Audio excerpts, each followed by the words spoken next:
This is exactly right.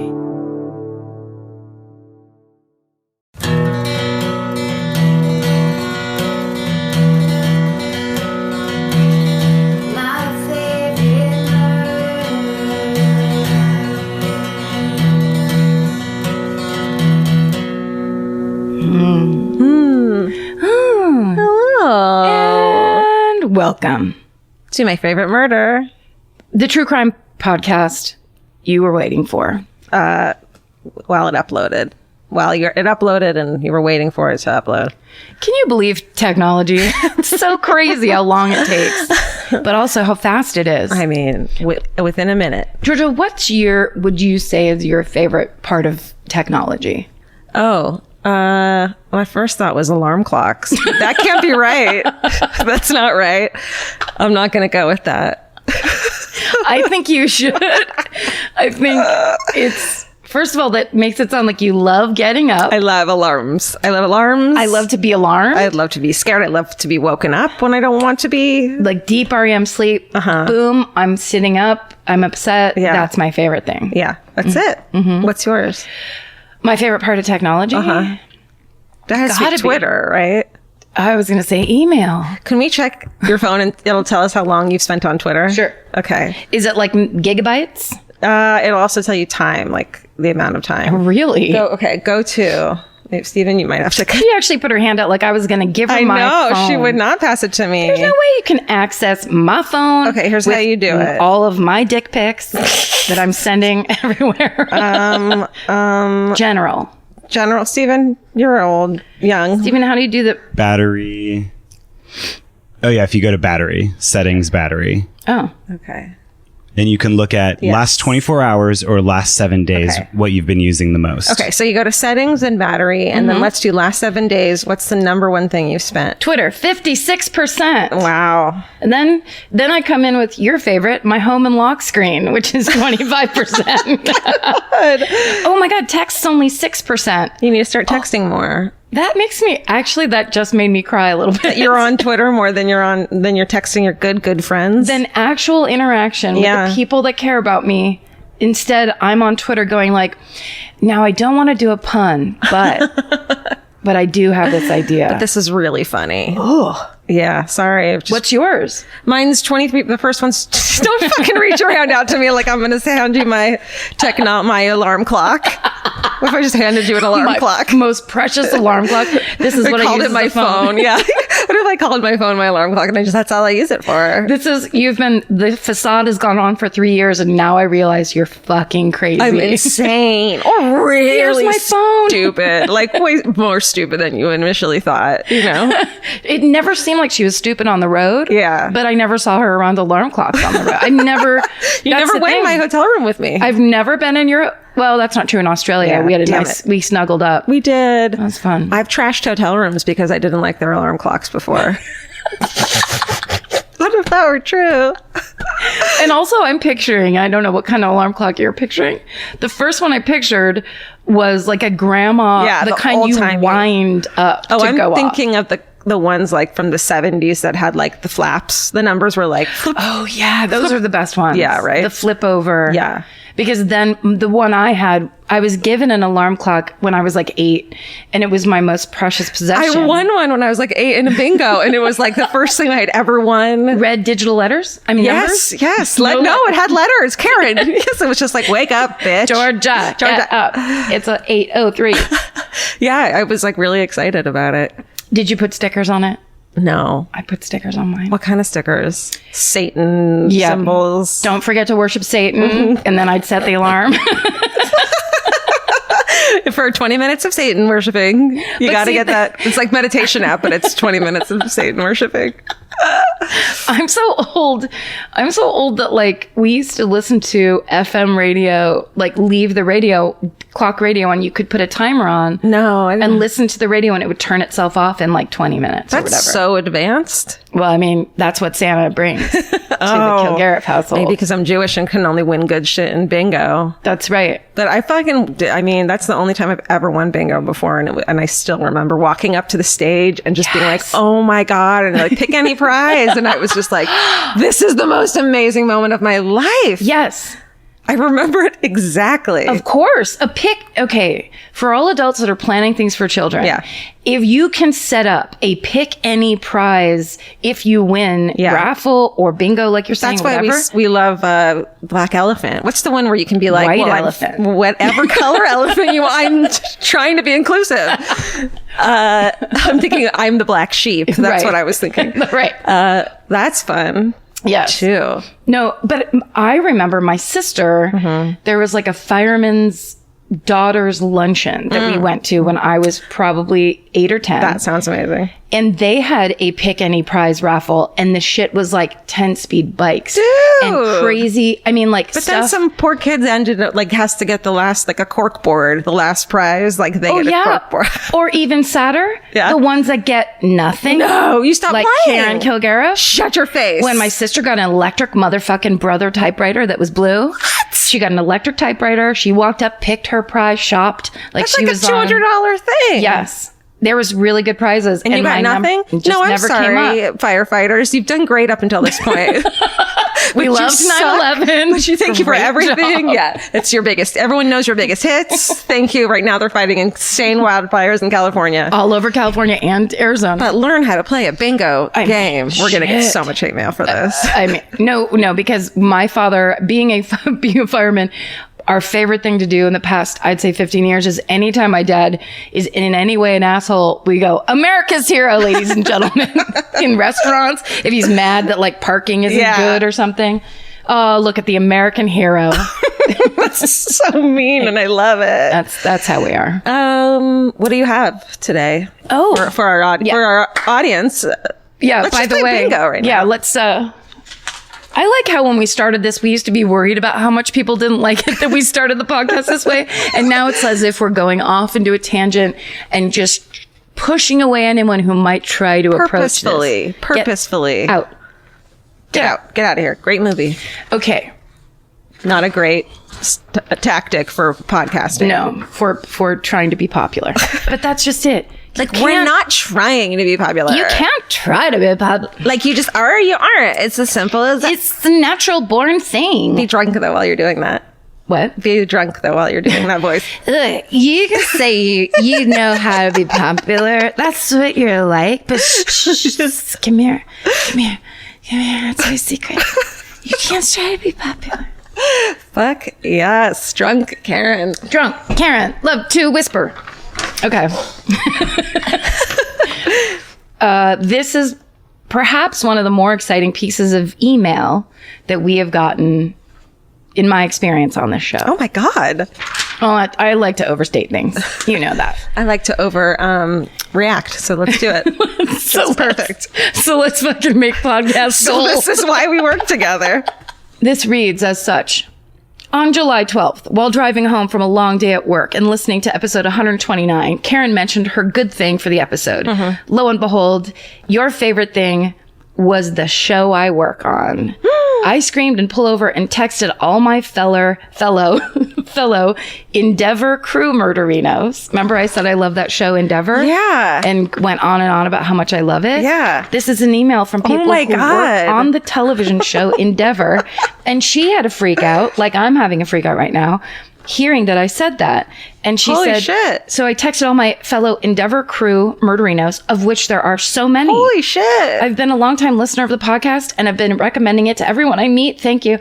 But on no other job have I found so many murderinos. Aww. Of course, the ones in my department were known to me, but the assistant producer dropping a stay out of the forest on a particularly wooded location day changed everything. Holy shit. Now I'm just in my mind. First of all, I would just like to say this season of Endeavor, I've watched them all twice already. So now I'm just trying to think back of like which one where took would you place. have that? Holy shit, dude. I'm so excited. It's like you're basically the star of the show.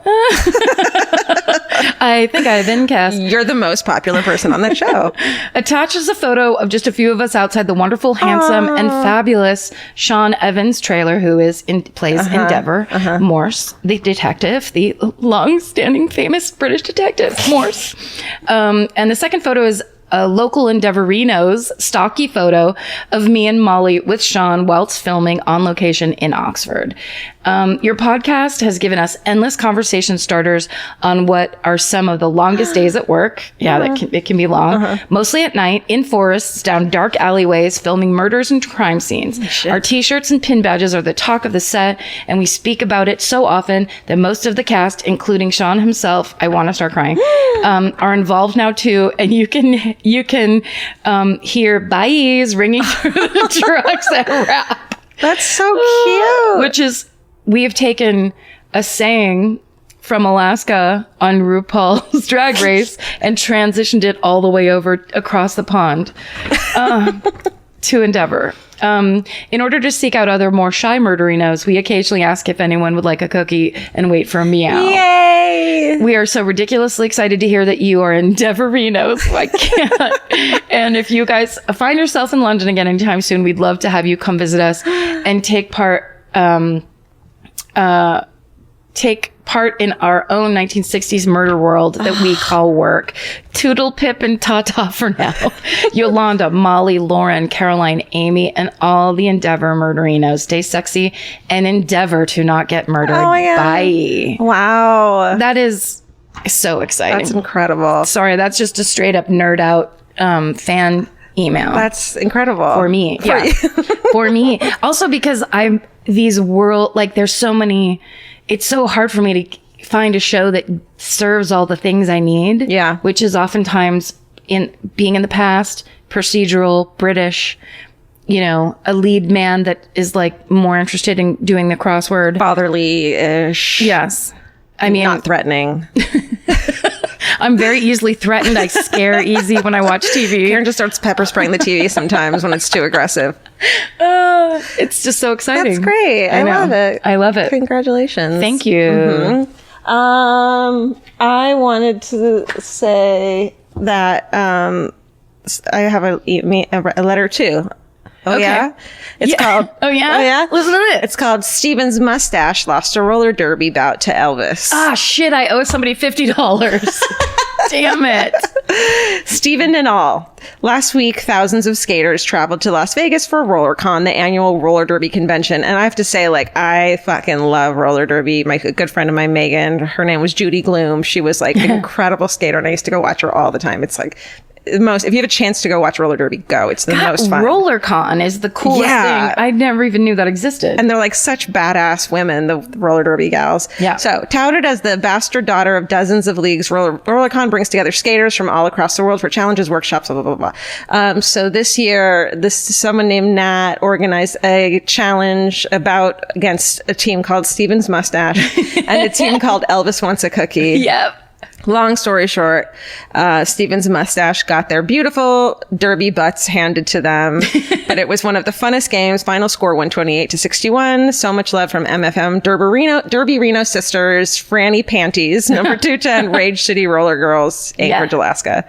That's awesome. Nice, from Alaska. Yeah, that's so cool. Yes, go see roller derby and support the gals. That is. Yeah, I saw that on Twitter. I didn't realize it was RollerCon. Yeah. Because I skim, you know me, and the skimming with the reading. But they just said that these two roller teams or derby teams are about to go up against each other, and they named the two. And Oh, you were serious? You were $50 I just wrote back $50 on Steven's Mustache. And I only picked that team because it sounded funnier than $50 on Elvis, do you want a cookie or whatever. Essentially, you owe me $50. It's turning into me now. You? Yep. Because it's your cat? That's my cat. All right. I'm sorry I let you down, Karen. Steven, put your skates on right now. Steven's Mustache, be quiet. Someone tweeted us the other day, why don't you let Steven laugh? What does that even mean? I'm not sure. Somebody is interpreting things that we've said on here as that it's somehow our rule that we have a team meeting before the show starts that Steven's not allowed to laugh. That sounds like a 1980s made-for-TV movie. Why won't you let Steven laugh? Steve, we won't or something, Open on an alarm clock with the flippy numbers. Click 8 a.m. But it's letters. Isn't that weird? It's so weird. It's so weird. It's very weird. Okay, we have some summer camp. We have a line of merch merch. It's special. It's temporary for the summer. It's summer camp themed. So cute. So cute. It's got those mugs that look like tin campy mugs. Yes. So cute. Hats, all kinds of clothing, a fucking duffel bag that I kind of need to get myself. There's some good stuff. Good shit. Check it out. Lots of different styles of shirts because we know everyone likes a different kind. So check that out. myfavoritemurder.com. Go to the shop. Yeah. It's in there. It's in there. Yeah. I don't have anything else. Do you?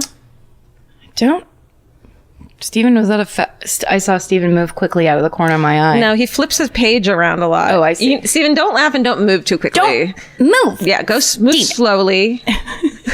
Or we're going to have Actually, can you sit in the closet? That would be great.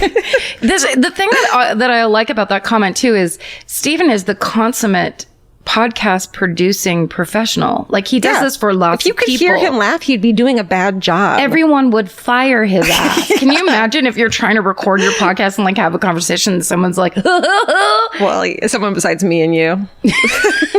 We don't count.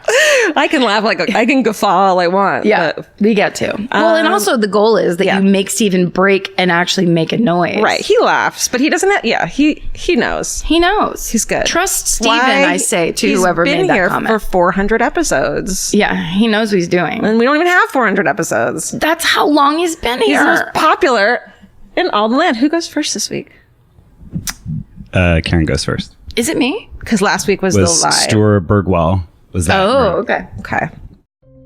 With America's #1 meal kit, HelloFresh, you'll get easy, seasonal recipes and pre-measured ingredients delivered right to your door. All you have to do is cook and enjoy. HelloFresh makes cooking delicious meals at home a reality.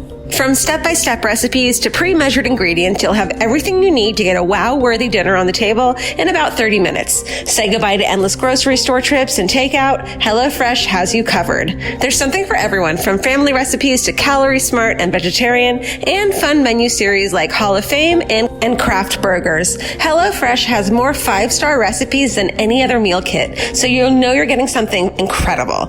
HelloFresh is flexible and it fits your lifestyle. Easily change your delivery days, food preferences, and skip a week whenever you need. Break out of your dinner rut and make deliciousness part of every week with HelloFresh.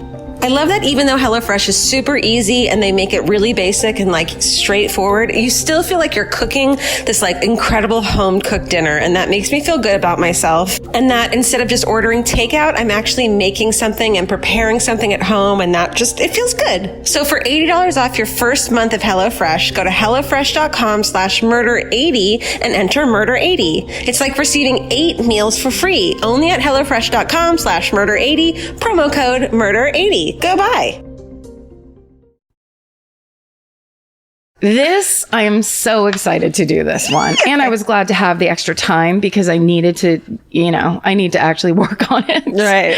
It helps sometimes. Yeah. And I love it because it is from near my hometown. Oh my God. And it is a creepy cult, which is one of my favorite things. It is. And I'll tell you the inciting incident, as they call it in writing. So I have this memory. If you don't know anything about my hometown of Petaluma, which you probably don't. Everyone knows. If you don't know about... Everyone, we all know. So basically, every picture you see of the Golden Gate Bridge or the view of it is you standing on Alcatraz in the bay, looking basically what would be westward toward the Golden Gate Bridge. So above that to the right is Northern California. 30 miles north of the Golden Gate Bridge is my hometown, Petaluma. And that's the first city in Sonoma County. And up there, that's all dairy ranches. That's where it used to be Petaluma used to be the chicken capital of the world, or the egg capital of the world in the 30s. Where's the chicken capital in the world? Do you guys fight them? We couldn't hit the number of chickens, but we fucking churned out those eggs. Girl, get those eggs. Yeah, I don't know how they decide which of those products you're going to choose. Yeah. But okay, so it's called the egg basket of the world. Anyway, but right outside of my town, that's the town itself. Okay. I grew up 5 miles outside of that town where there was basically cattle ranches. And then further out, 10 miles to 15 miles out of town, it's completely undeveloped dairy ranches. So they're big, huge ranches with thousands of acres because the cows need to graze and they need to eat grass all day long. And they make real good milk, not homogenized. Because they're happy cows. Make happy milk. That's right. That's right. So, and you've seen this part of the country. They shoot car commercials out there all the time. It's very picturesque. It's like They shoot cow commercials out there all the time. They shoot cows out there all the time. Commercials for cows. A lot of shooting. Lots of shooting. So it's just incredibly picturesque. And it's also, if you go a little bit south of that area, it's Marin County, it's West Marin. Okay. But still this exact same thing and the exact same kind of farmland. And it's awesome. So when I was 8 years old, I was driving. My parents used to, when people would come and visit us, the big thing that they would do is drive people to essentially Bodega Bay, which is the ocean. And we would drive out these windy roads with these beautiful rolling hills. And we would end up at the bay. Oysters? Yeah. All kinds of lobsters. There was a place, I want to say it's something Landing. It was a place that we would always go and end up. And they had a restaurant and they had a fresh fish market where literally... Those are my favorite fucking places. Not just the restaurant, but like they're always in cool like vacation-y spots. Right. Where they're like, a guy just pulled up on his boat and brought these 4 lobsters. Now they're on ice. Yeah. And then here's some fish with their eyes in still on ice. Like all that shit. And when you're 8... my sister and I used to get car sick really easily. So we were always in the backseat of these cars that were like winding. And then you get to Bodega Bay and it would be like probably low tide or at noon. Right. And so we'd have to get out of the car and then go into the fresh fish market and then go into the restaurant and have our choice of clam chowder or some sole or fish sticks. And so that's why I cannot eat fish. That's right. So you associate the smell of fish and eating fish with being nauseous. Yeah, with being car sick. And the smell of it. Oh my God. So you won't eat fish. Can't eat fish. That's so funny. And they made it that way. They made both of us that way. Parents will just ruin you in special little ways. They really do. And those are the kind of things you can't really anticipate. So anyway, all of that is to say, on one of those trips, one time, we were driving and I saw... and everyone in the car saw, there was like 4 people on the side of the road and they were dressed in all white in these weird wrappy things. It was weird. They were dressed very odd for the time. Robes and flowing things and shit. Well, it was like, yeah, I can't really remember. that might be an exaggeration in my head. They're just wearing white. But they all had shaved heads and it was women and men. And I remember hearing my mother say to my father, "Oops, Jim, be careful," and like go around, make sure you don't go anywhere near them. And which gives them supernatural power, like if you can't even drive near them. Right. And my mom, who was Mrs. Oh, please, never scared of anything, never like intimidated. And she was like, keep away. And I, of course, as we drove by, I stared at all of them and they were just these weird people that were like staring straight ahead, riding these bikes. And then I'm like, why can't we go near them? And my mom's like, no, we'll tell you. My mom would always say, we'll tell you later. Yeah. And she made it sound like we're going to tell you when we get home. Yeah. But she meant like 25 years. So it turned out that they were members of a cult called Synanon. Oh my God. And Synanon was this cult that I'm about to tell you all about right now. But it is, so they're known for a bunch of stuff. They're synonymous with a bunch of stuff. Come on. They started as a rehab center, essentially. Okay. Ooh, that's a good, yeah. Yeah, okay. That's how you get people. Yeah. And also the guy that started it, the tenets of the beginnings of this organization, actually, it's like he went off and went cult direction. And then most of what modern rehab facilities, the systems and the way they do things are based on is based on Synanon. Wow. Like it started there, but then they took it, one went science and the other went, I am, a golden god or whatever. And the interesting thing is if you've ever seen the George Lucas's first movie, which was called THX 1138. Oh, yeah. Which is all shot in a white negative space. It's Robert Duvall. He has a shaved head and they're wearing all white and they have these weird things around their neck. Remember that? Yeah, and very vaguely. It's like this creepy dystopian future where people aren't allowed to have relationships, have children. They take drugs to repress their emotions. And it's very like Orwellian, horrible future. And there are the extras in that movie because it was the early 70s. And when George Lucas went to shoot that movie, no actors wanted to shave their heads because it was the 70s. And it's like, who are you, Steven Spielberg? You're exactly. Like a kid. You're no one. We don't know who you're like a local making a movie. So he went and got Synanon cult members to come and be in his movies. So if you ever rent or watch that movie and there's ever like a group or kind of city, they're trying to make it seem like they're in a city area, a lot of the people in the background are cult members. Wow. That's a cool. And Synanon, the cult, is actually thanked in the thank yous of the movie. Wow. So it's such a crazy story. Okay, all right, so let's do it. I've painted as much of the personal picture as I can. You know I love talking about myself. I would continue, but we have to get into the actual facts. Tell me more about your car sickness.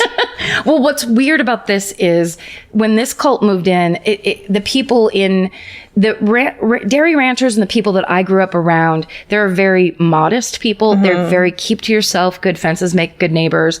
A lot of them are crazy wealthy, but you would never fucking know it because they work on their own ranch all day long. Yeah. And they save and they just drive trucks. They don't want flashy shit. No, that's not their style. And so this cult moves in and buys this ranch. It sounds like Wild Wild Country. That's what I was going to say. Oh my God. It's basically a very small version of that same thing. But in white and not maroon. In white. And they didn't try to make a whole fucking city or whatever. Yeah. But it's the same thing where it was just like everyone's looking around going, okay, sorry, what's this now? What are we doing? Okay. So here's the beginning. Okay. This Synanon was founded by a man named Charles E. Diedrich.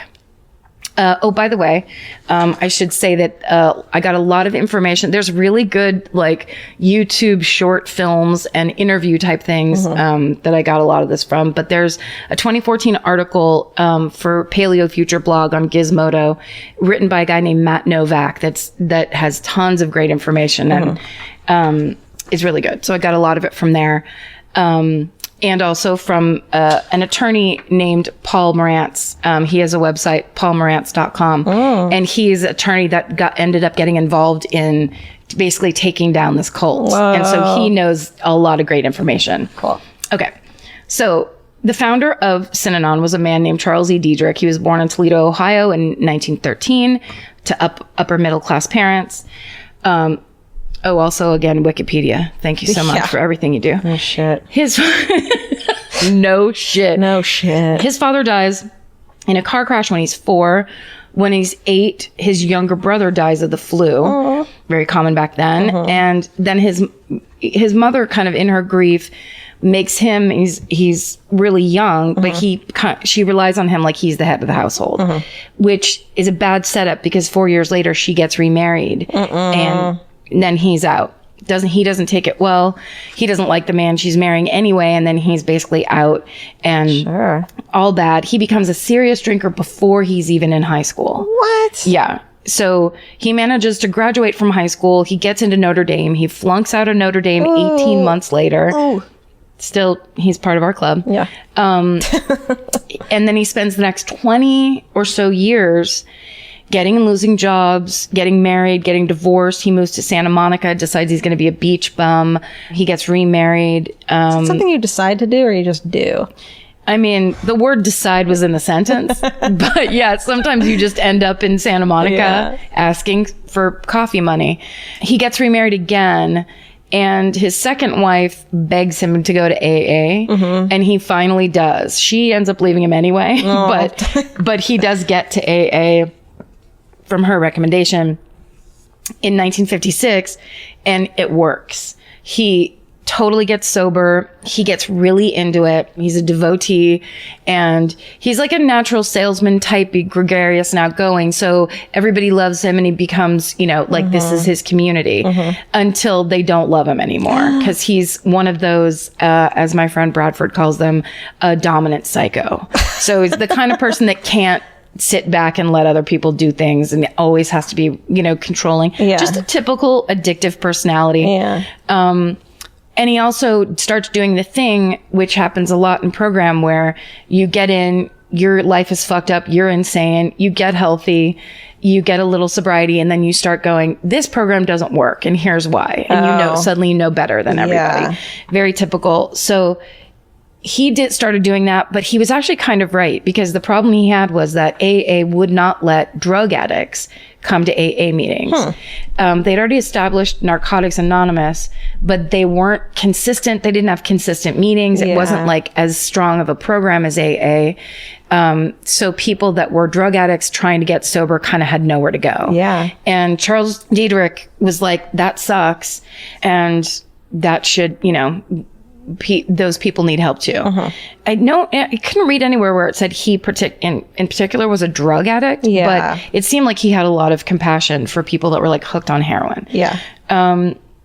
So around this time, it's there's a doctor named Dr. Keith Dittman, and he does an experiment. He's taking volunteers for an experiment to see if LSD can cure alcoholism. He has this theory that like if you break from reality, and you can kind of like reset your brain and then not be a drunk anymore. That sounds fun. Right? Some people believe in it. No, it's totally, it kind of makes sense. I think ecstasy as well, or Run DMC, what is it called? Run DMC is helped me get clean.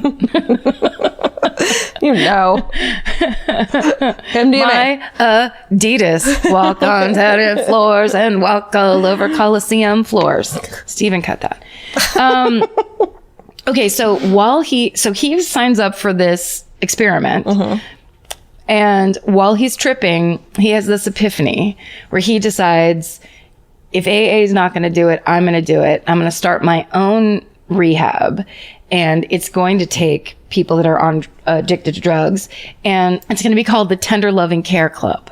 TLC? Yeah, baby. He's clearly on drugs. Whoa. That's something that only someone on LSD would think of and be like, that's a great idea. You know what the best name is? Because everyone needs it. And it's just the truth. Yeah. Let's say it. Yeah. So that's what he actually does. He starts meeting with people that are kind of, there are people that are drawn to him.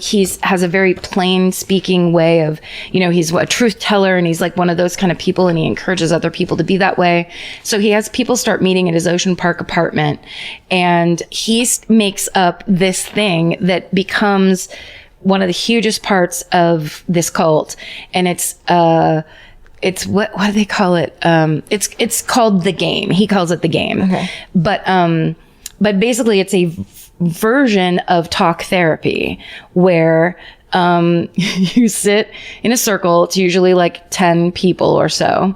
And it starts off with really like normally upsetting questions like, who's the most boring person in this group? Or what thing happened today with someone in this group that made you really mad? Talk about it, or whatever.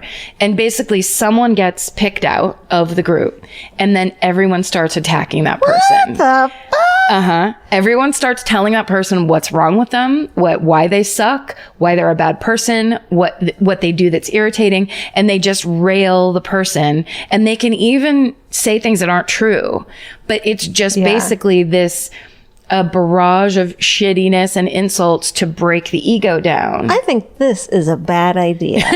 I just want to go ahead and give my medical expertise thoughts on this. Well, I was thinking about how that would feel. Like, I told you that story of how one time I thought my therapist tricked me into going to group therapy, and I got really mad because she recommended like a meditation group. But when I got there, they were all talking in a circle, and I had this panic where I was like, I'm firing her. She tricked me.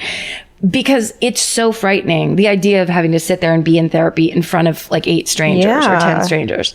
So this idea really does, it's almost like a emotional bungee jumping. But I have to say, group therapy can be great for people. Group therapy isn't like that. No. So that specifically sounds I mean, I don't know, maybe it works, but it sounds insane. Well, I think what happens is, and they talk about it in a lot of these articles and stuff, is what it is you get broken down. Yeah. And much in the way that like the theory of like the LSD would break you from reality or whatever, the theory is you're going to get broken out of your little world and have to kind of face the possibility of the other, like what other people think of you, or just that the world is much different than you think. The worst is happening. Like maybe for some people, the worst is like getting yelled at by a bunch of fucking strangers about how much they suck. Right.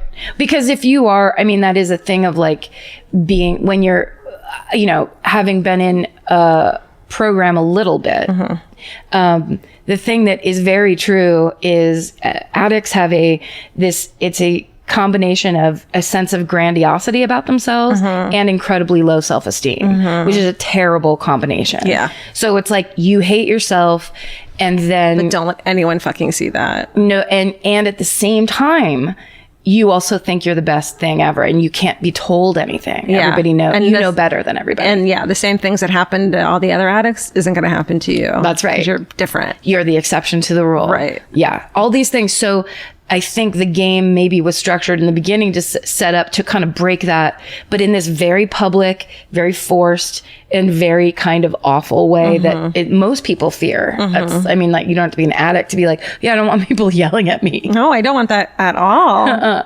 Ever. So, but here's the weird thing. People love it.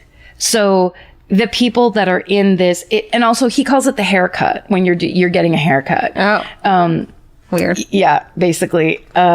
These sessions, the way he did them, they could go on for up to 72 hours. What the fuck? Yes. That doesn't sound okay. No.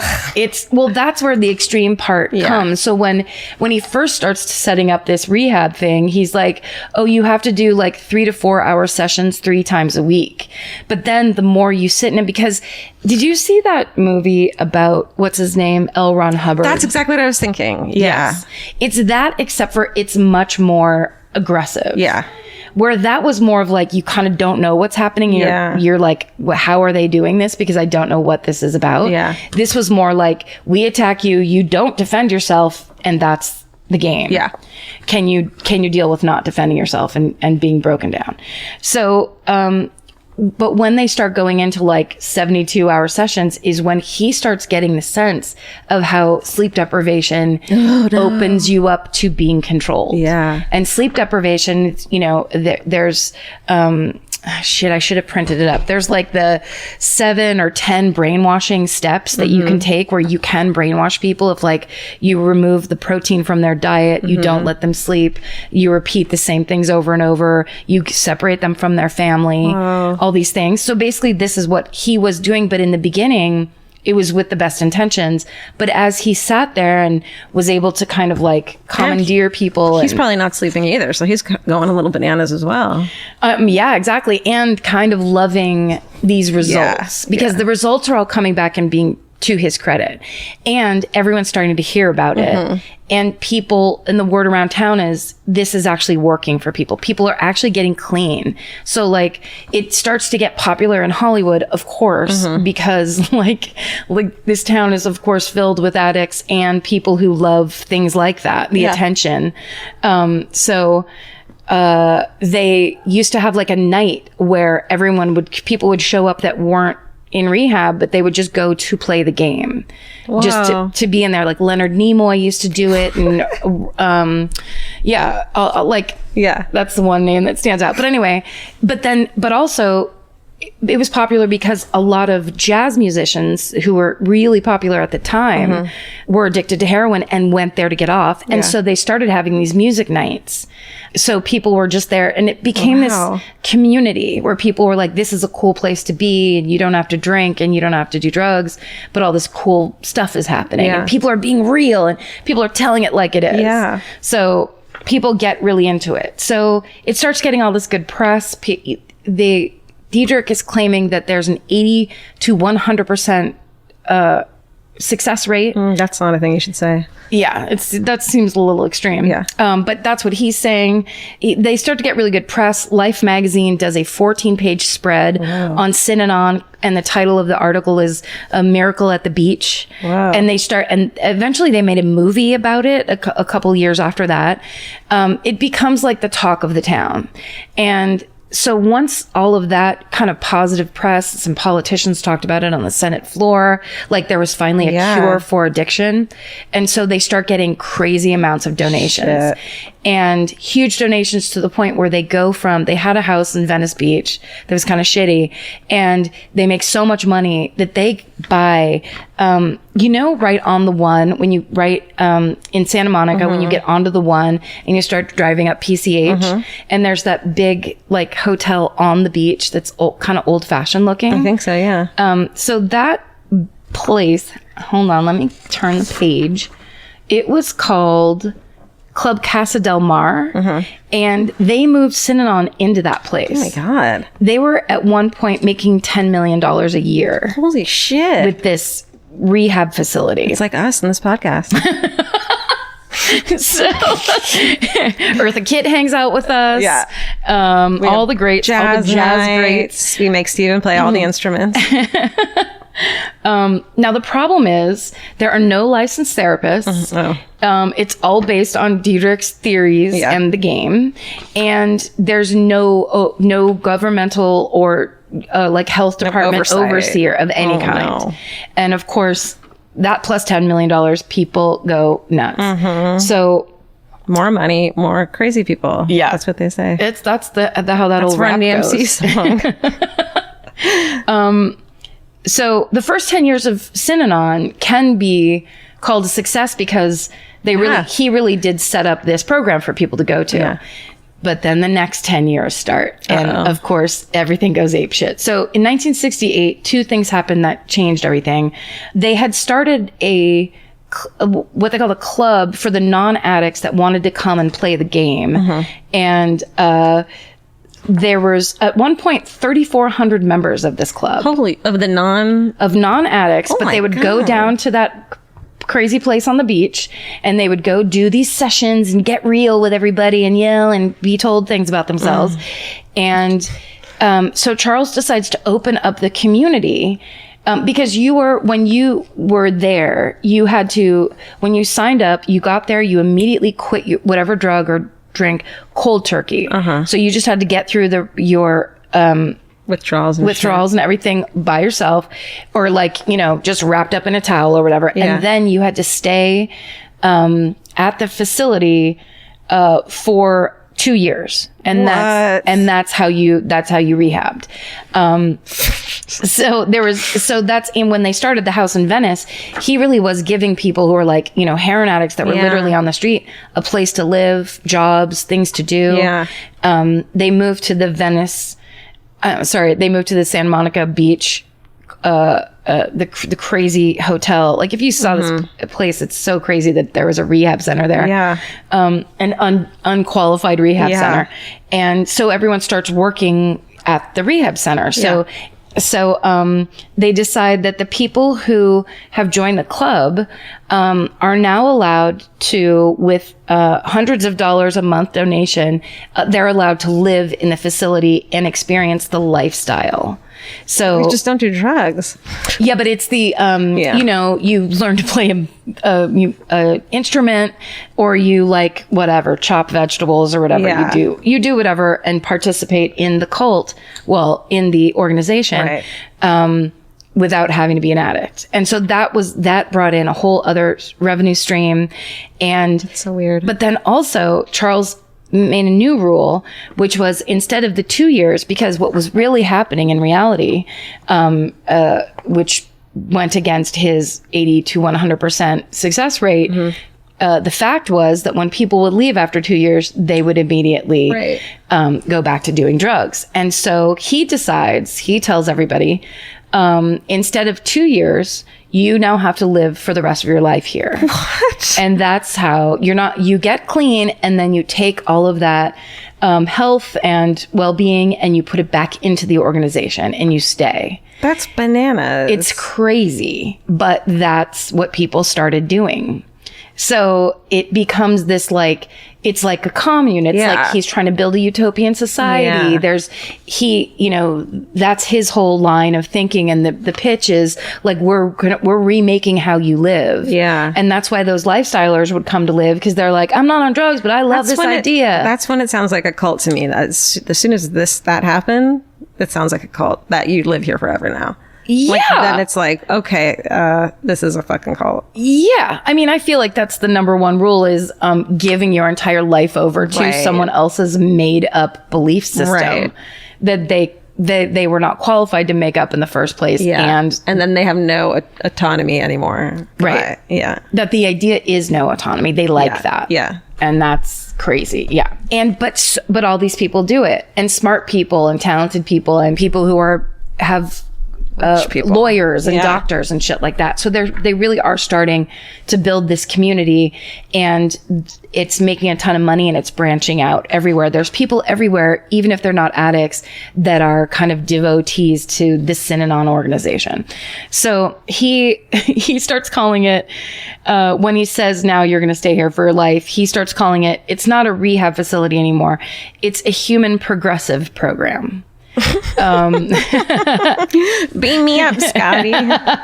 Do you want to progress? Then you better stay in this hotel on the beach. Sounds like a human progressive program. That just sounds like a way to mask, like if you were to be like, you're not eating human flesh, you're eating the protein of of your fellow man. Right. It's just like rewording something really awful. Well, and also I think it speaks to how much the game, instead of being this like, I had a breakthrough, it was actually breaking people down. Yeah. Because it is detrimental to your ego and to your self-esteem and everything to have people just being like, you know what I hate about you? Or it's like... Then also, like, the people who are yelling all these things at you, like, they're getting this fucking complex too, probably, where they're getting total boners by screaming at people and telling them how fucked up they are. Of course. And everyone, and, if you're... Whatever it is that's going on there, if you're not sleeping, whatever kind of... If you're on a restrictive diet, if you don't have enough, like, protein in your system or too much sugar... And you're an addict who fucking... already drugs and shit. Yes. So you already have tendencies, like for me, if I'm not drinking or if I'm not doing drugs, then I'm just doing something else to the extreme. I'll shop all day long, like weird shit.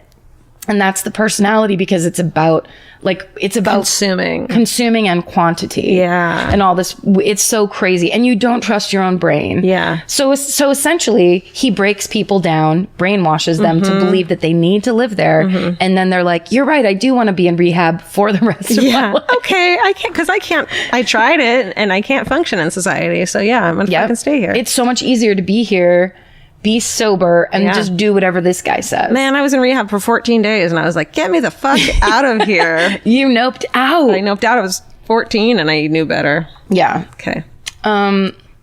So they're taking the whole time, they're taking this money and buying big amounts of property with this money. So they buy, in Oakland, they bought, I think it's called the Athens Athletic Club, which was this big, gorgeous old building, cost $10 million. Oh my God. Yeah. And they're basically, putting these rehab centers in places where they're really needed, where, there might be a bunch of drug addicts or whatever. And then it's just basically, they're like absorbing up all of the people of society that like AA isn't going to deal with them. Right. The cops don't want to deal with them or whatever. So they just are like, now you'll live in this big house. Yeah, we've solved your problem. You're not going to do drugs, and you have a place to live and work for the rest of your life. Yeah. Now do every single thing we say. Right.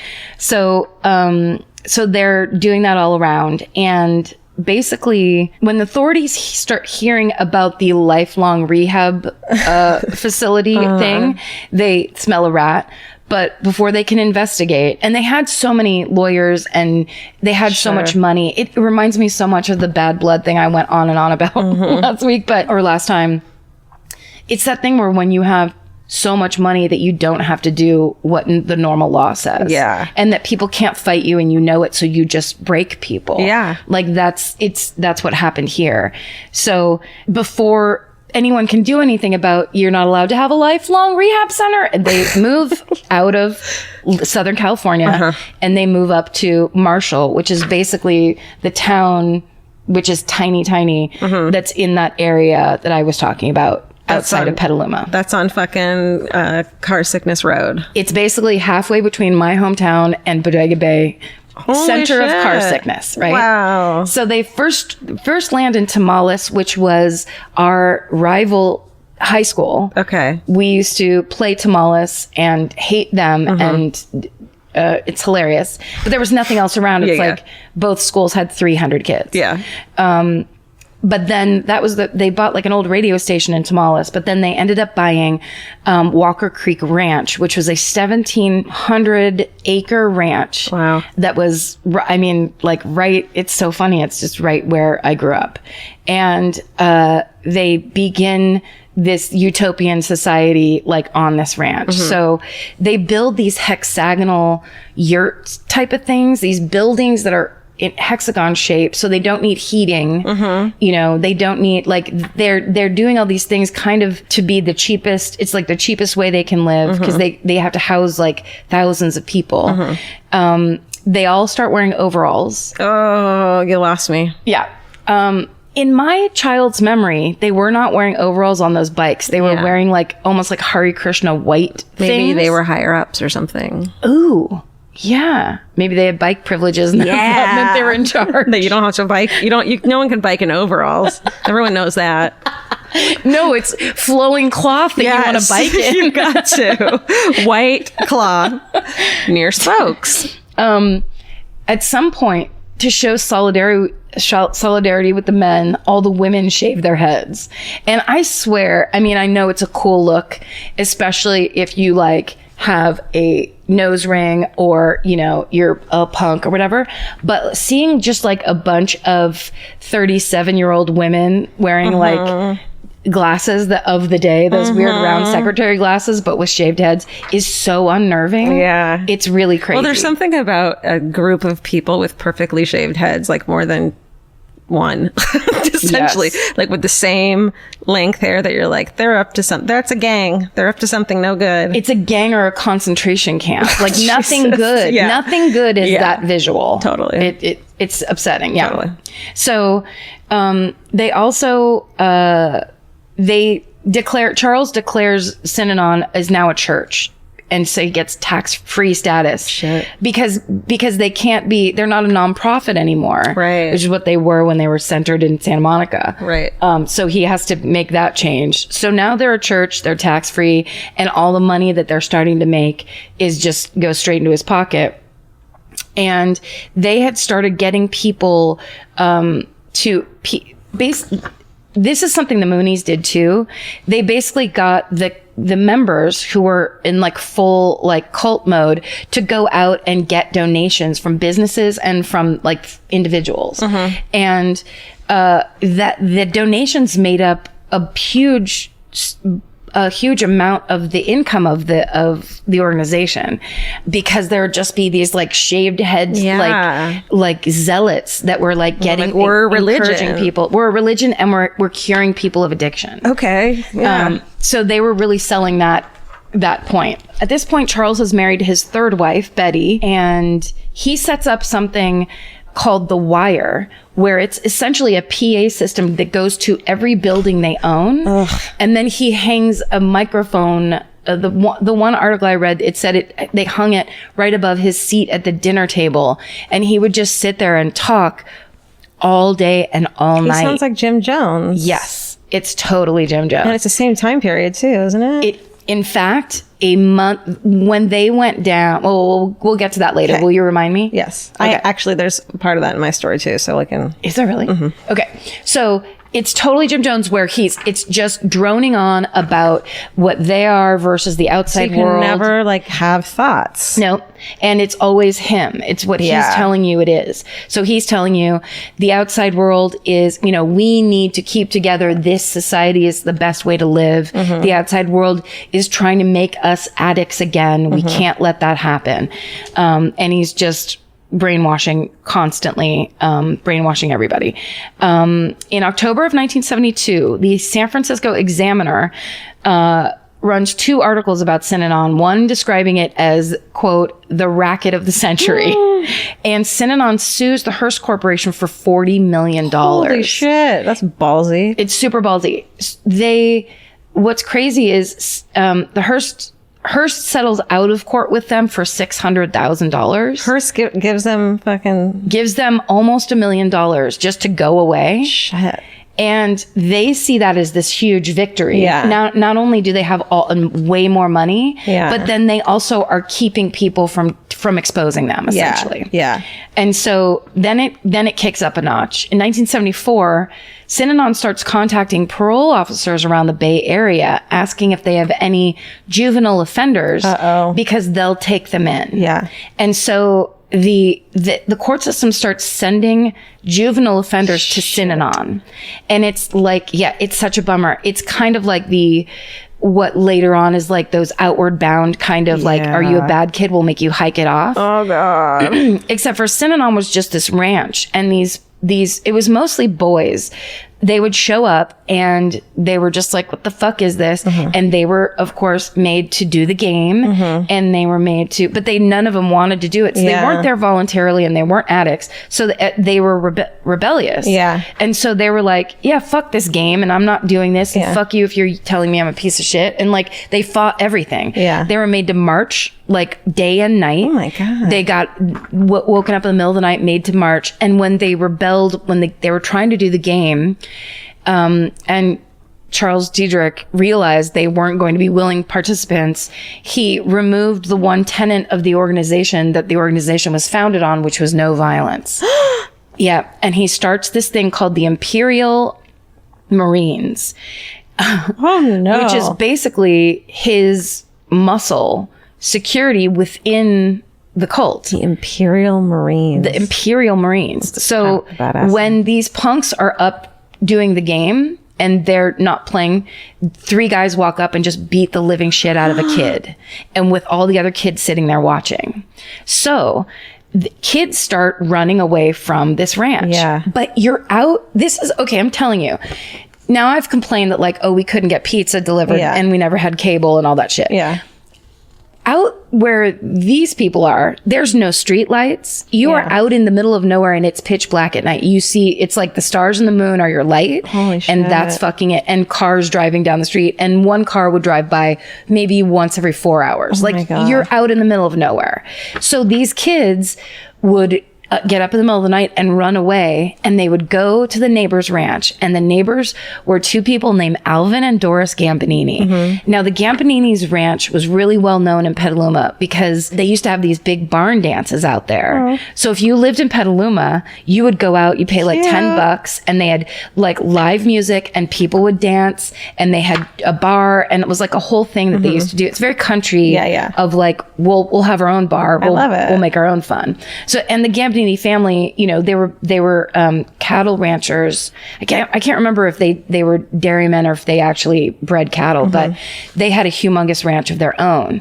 So they were like, when they moved in, it was just like, oh no, who are these weirdos? But for the most part, people kept to themselves. It was not that big of a deal. Well, suddenly in the middle of the night, you know, they have teenagers knocking on the door who are beaten senseless. There's one kid, there was a really amazing obituary when Doris died. When she died, they talked about all of this involvement that they had, you know, against their will, but kids would knock on the door, they'd bring them in, she would comfort them, she would give them something to eat, and then Alvin would pay for their bus ticket home. Holy shit. And they would be the ones that were like getting these kids out of this cult. And they said in this obituary that she kept all the thank you letters from the parents when the kids finally got back home and were like, these are the people that helped us get there. Oh my God. So the Gambaninis were like huge in helping these poor trapped children and these poor people who were just like out in the middle of nowhere. But so the rumor starts going around town that these people are getting violent and they're getting militaristic and they're starting to buy guns. And so they're starting to get worried, and they're like, they own they have a common fence line. There's an easement on it from the Walker Ranch side. And they're like starting to get worried about who owns what. And like, it's starting to get worrisome.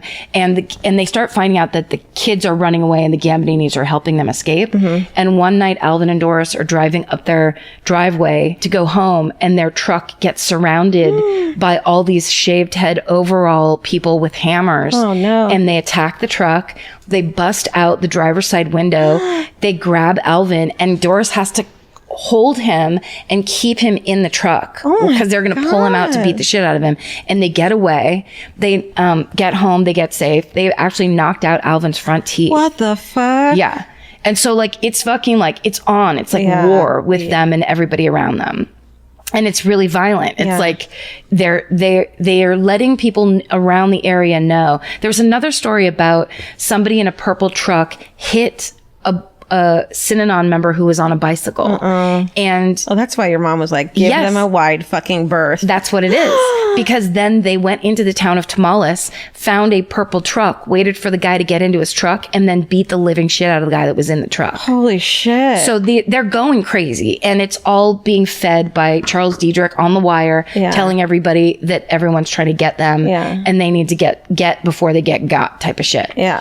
So in 1977, and by the way, just because it's like you hear that story about the Gambininis and you're like, so call the cops, have them arrested. But these people had legal teams. They had so much money and they had so many lawyers. They knew that if they called the cops on them, they get arrested, they get out, and then the revenge would come. So they didn't do anything. And they found out that over 20,000 businesses and organizations were giving to or interacting with Synanon by the late 70s. Oh my God. So it's 1 out of 5 corporations in the Fortune 500 were donating or doing business with the organization. What the shit? Like they had infiltrated all these places under the guise of, we're helping addicts get clean. We're a rehab center. Yeah. Okay. So in 1977, Charles' wife, Betty, dies of cancer. Okay. And this is when it all goes crazy. Okay. Because up until this point, it's crazy enough. Yeah. But they said that his weirdest, craziest tendencies, she was keeping under control. Yeah. And when she dies, he now decides he's going to pick a new mate. He's in his, late 60s, he picks a 31-year-old. Then he decides no one should be married. If he can fall in love with a stranger, so can anybody else. So all the married couples they're switching partners. No. And the cult decides who their new partners are. They make a big spreadsheet. Oh my God. And reassign everybody's partners. It's like a partners. fucking wedding dining seating chart. Yes. What the fuck? But so that year that he decided to do that, 600 couples got divorced. What? So they could be reorganized into different couples. And that's true love. It's folks. so crazy. And he never liked kids being around, so he'd always kept them separate, and that would always be like, you can see your kid once a week. And in the early days, for a lot of people, they were like, you're insane. But then, of course, later on, it was how it should be. So all the kids were kept at the school, what they called the school, and they basically listened to his teachings, were taught to worship him. God. The little kids did the game. Like my God. There's a picture, you can look it up. There's a picture online of a little boy sitting in a chair yelling like he's doing it to somebody else. Put it on Instagram, guys. It's fucking nuts. Okay, so everybody gets a new husband or wife. Great. He tells all the men they have to get vasectomies. Any woman who's pregnant has to get an abortion. No. They're shamed into getting abortions, yes, because he doesn't want kids there. Holy shit. Yes. So the health department, there's been complaints everywhere, but nobody can take action. So the health department contacts Synanon to say they're going to come and inspect the ranch because they have gotten reports of child abuse there. And Charles basically tells them, if you show up, you're going to get a beat down. Holy shit. Yeah. And they think that when he won the lawsuit against Hearst Publishing, they think that's what made him start to believe he had all the power and that like basically his money was going to buy him out of everything. So, but hearing that, he's getting more and more paranoid. Yeah. And his what he's saying on the wire, across the wire, is getting more and more paranoid and all about basically it's turning into a militaristic thing. He then decides he has to cut out the uncommitted members of the organization, and he brings the membership down to 1,000 people. So sounds like it was pretty huge at one point. Yeah. But he basically is so paranoid that even the people that are there that are shaved heads, vasectomies, dedicated their whole life, he's like, not enough, you're out. Damn, they got lucky. I know, for real. So then August 1978, the NBC Nightly News airs a segment about Synanon and how it's a cult. And after the broadcast, several executives, NBC executives and corporate chairmen get hundreds of death threats. Hundreds of death threats. Because there's so many Synanon members kind of like all around, and supporters of it. And then soon after this, two members of the Imperial Marines put a de-rattled 4.5-foot diamondback rattlesnake into the mailbox of attorney Paul Morantz. He reaches in to get his mail. He gets bitten by a 4.5-foot rattlesnake. No. Humongous. And he is hospitalized for 6 days. So holy shit. What happened was Paul Morantz brought a lawsuit against Synanon because, and I'll try to tell this the quickest way possible, but essentially what happened in 1977, this woman was kind of having a nervous breakdown. Her husband was really worried about her. He was like, they were trying to make a plan of where they could bring her, what to do. And he had her drop him off at work. And she went to the family planning clinic in our neighborhood to ask if she could have a tranquilizer, because she was having like all these thoughts and she couldn't calm down, she couldn't stop crying, and she was losing her shit. And the woman who worked at this family planning center was in Synanon. And so she sent her to Synanon. They take her in. They don't let her leave. She's like, no, I don't want to be here. And they're like, no, you need to be here. And she's like, I need to call my husband. And they're like, no, he wants you to be here. He doesn't want you. Holy shit. And they're like, we're your family now. They keep her for 2 days in that Santa Monica crazy hotel on the beach. And then they ship her, they bus her up to Walker Creek Ranch, where they do the game on her. They do all this shit, and she has a psychotic break. Oh my God. Because she's like... Kidnapped. She's been kidnapped. She's been told her husband doesn't want to be married to her anymore, and that this is her new life. Oh my God. So when they finally... So the husband, of course, is frantic. He calls the police. They say there's nothing they can do. She's a grown woman. If she wants to join that cult, she can. Yeah. Like all that shit. He can't get anybody to help. And he finally gets referred to Paul Morantz, the attorney, who had a little bit of experience of getting people who had been put into nursing homes against their will. Oh, wow. That's how he had kind of started. And so he was like, and he heard the story and was like, I absolutely have to do this. Wow. This is fucking crazy. Because he finds out when he calls like the health department and all that, the people are like talking in whispers, like, yeah, we really can't do anything and whatever. And he's like, who are these people? So he devises this plan. He has the husband call the wife. They demand to talk on the phone. And then he basically says, keep asking her if she wants to come home until you get her to say she wants to come home, so that we have the verbal, thing that she's being held against her will. And then he went in and was like, now we're taking her. And they were like, fine, you can take her. She's like, because she wasn't contributing in any way that was meaningful. She couldn't go out and get donations. She's psychotic. Yeah. And so they said, you just have to sign this waiver saying that we're not responsible for anything that happened to her while she was at Walker Creek Ranch. And he was like, sounds great. I'll sign that waiver. Signs the waiver as the attorney. They leave, and he slaps on the lawsuit for what happened to her in Santa Monica when she first got taken. Yeah. Because he was like, are you crazy? Yeah. Like, we're taking you down. Yeah. So he sues them for damages, and he wins, and they have to pay him $300,000. Oh my God. And so that's when Charles Diedrich is like, we have to take care of this guy, and sends out 2 members of the Imperial Guard to put a fucking rattlesnake in his mailbox. That's crazy. Which absolutely would have killed him. Yeah. Like a snake that size. Yeah. So insane. Okay, so that basically is the beginning of the end. When that story breaks, that they have done this thing, they get caught, like it's all immediate, on top of the news reports that had started to trickle out. They go and they arrest Charles Diedrich. He's drunk when they arrest him. So this didn't work. No. This whole time, he's been running this fucking cult. He's been drinking And apparently at one point he reintroduced acid, where he was like, yeah, and you guys can't drink or do drugs, but we should all be doing acid because it's going to help us open Probably up. so bored having to stay in that fucking ranch all day. It's like, you know what? Acid's fine now. Acid's fine too. But he was completely a drunk. He agrees to a plea bargain to avoid jail time because his lawyers say that his health is so bad that he would die if he went to jail. In that plea agreement, it stipulates he has to discontinue serving as an officer and the director of Synanon.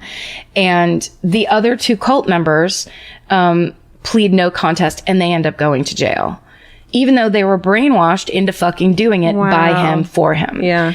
So in 1980, and this is the coolest part, and this is the part where like the movie will be based all around these people, in my opinion. Yeah. There's so Point Reyes is a tiny town. Oh yeah, they got good cheese. That's right north of the Golden Gate Bridge. If you basically went left instead of up the freeway and you went stick to the coast, Point Reyes is right there. There's a very famous lighthouse, and it's gorgeous. They have a newspaper there called the Point Reyes Light. And in 1975, it was bought by husband and wife, Dave and Kathy Mitchell. And so they've owned it for 5 years. They keep hearing these stories about Synanon. So in 1980, they, along with Professor Richard Offshee, who taught at Berkeley, they write an expose of Synanon, and the articles that come out in this paper break nationwide. Basically crack the story open like as this what it is. And they end up winning the Pulitzer. Holy shit. For it. This tiny newspaper. That's amazing. In a town that probably has 800 people in it. So basically, the IRS gets rid of Synanon's tax-exempt status and orders them to pay $17 million in back taxes for all those years that they pretended to be a religion. That's gotta hurt. So they go bankrupt, and by 1991, they're disbanded, although there is a branch of Synanon that was founded in Germany in 1971 that still exists to this day. Oh my God. And Richard Diedrich died in 1997, which means he completely could have gone to jail. And should have, because really he made those 2 guys who were just brainwashed cult members do it. But he didn't. And then Richard Offshee, that professor, says that of the 6,000 to 10,000 residents of Synanon between 1958 and 1968, only 65 people were ever rehabilitated and lived normal lives in society afterwards. What the fuck? That the entire thing was a fucking lie. Well, no shit. And that is the cult of Synanon. Dude, that's the craziest story I've never heard of in my life. Isn't it the best? Yeah. Shave your head. Okay. Okay, I'll do whatever. But I'm not wearing overalls. That's where I drop them. I'll join a cult. I'll shave my head. I'll fucking handle snakes.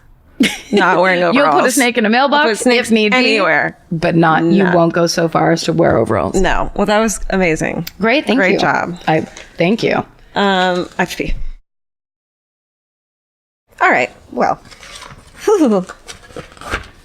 I sometimes get these like, you know that nervous, fluttery feeling you get in your heart? Yeah. Like when I'm about to start my story? Yeah. Sometimes I get those and I'm just like, nervous.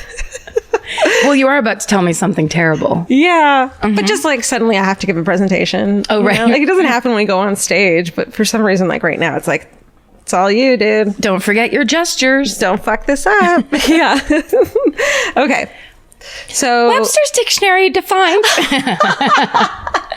No, sorry, go ahead. No, I wrote a rap about the murder to the song of the Mom Spaghetti. No.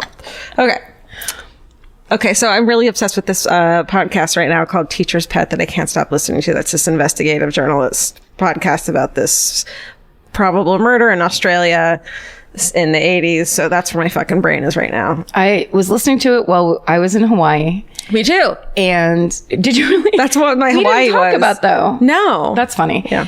And I kept doing the thing where I fell asleep listening to it. Yeah. So I would listen consciously to 2 episodes and then subconsciously to 8. Yeah. And it was weird because then I would re-listen to like, oh, now I'm on the 3rd one. But I'd be like, I know what's going to happen. That. This is weird. Yeah, I do that too. It's such a good podcast. It's so good. And it's like it's going to break as it's happening right now. Like there's no, it's great. So and so creepy. So creepy. Okay. I love it. So my brain is there right now. And so I'm doing a story in Australia, same time period.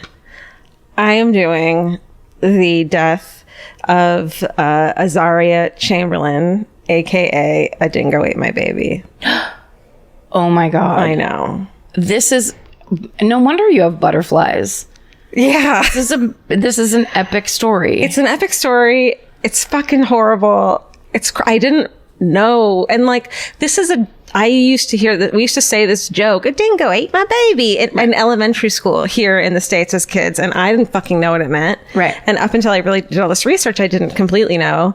But it's bananas. So I hate to say that a dingo ate my baby like a joke, because it's not a joke. It's horrible, but that's just what everyone knows it as. Right.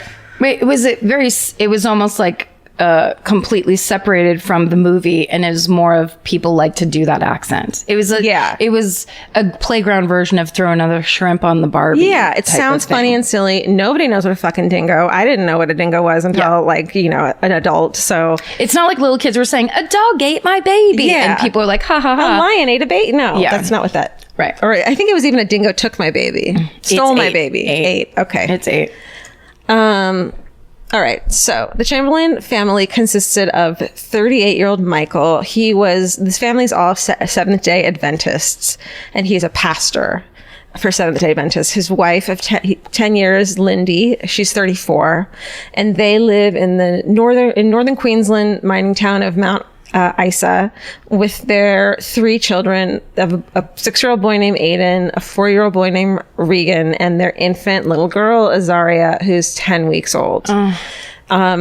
The couple's like super attractive. They're like cool, whatever. She has a Dorothy Hamill haircut and wears the 80s dresses that I fucking am obsessed with no bra, like that stylish kind of thing. Yeah. Of the day. Yes. And in the eventual made for TV movie, A Cry in the Dark, she's played by Meryl fucking Streep. So you can imagine she was very beautiful. Now, was that a made for TV movie or was it a full on? It was a movie. You're right. Full on movie. Thank you for Corrections Corner. Just because Meryl Streep doesn't do made for TV. You're correct. I think I see a movie from the 80s and it looks so corny that I'm like, there's no way this had to be. Well, and also it had that thing of like a family torn apart. It has all those pieces. Right. But you're right. And the father's played by Sam Neill. Yes. Who's the great Sam Neill. Yeah, you know him from Jurassic Park. And Twitter. He has the best Twitter feed. He is the best on Twitter. He just shows pictures of all the animals on his farm. Oh my God. And basically it'll be like him with a duck leaning in and he'll be like, no, the life or whatever. You have to follow Sam Neill. He's doing Twitter right. Yeah. If he's on Twitter for 68 hours a week, then he's going to Wait, can I just say one more thing? Yeah. Sam Neill is also on Peaky Blinders. Okay. Moment of silence for Peaky Blinders. Okay. All right. Season 5 coming to you soon. Email Karen. Tell her that Peaky Blinderinos. I can't. Please don't do that. I'll have a nervous breakdown. I can't handle it. Okay, so we're in August 1980. We're fucking picking up where you left off, basically. The family goes on a camping trip to Central Australia's most famous natural feature, Ayers Rock. It fucking basically looks like a desert version of the mashed potato sculpture that they make in Close Encounters of the Third Kind. Yep. You know? I just started watching Zachary Quinto's new version of In Search Of. Do you remember In Search Of from Leonard Nimoy? That's so amazing that it's Leonard Nimoy and Zachary Quinto plays him because he played Leonard Nimoy. Yes! And he also is interested in all the weird stuff. And I love Zachary Quinto. He's great. At the very beginning of that thing, they had this beautiful time-lapse shot of Ayers Rock. Nuh-uh. And yes, because I watched it last night and went, that's so weird, all Karen. I could think of was what a great shot it was, because they did this thing where like it shows the stars, how many stars you can see, because you're in the middle of nowhere. Yeah. And it's gorgeous. And it's like, you see the entire, like swooping across the sky the way they do it. I love that. Like when you can see the Milky Way in the sky. I have to watch. I love it. That's amazing. Okay. It's in the Northern Territory of Australia. You gotta be like, why would you bring it?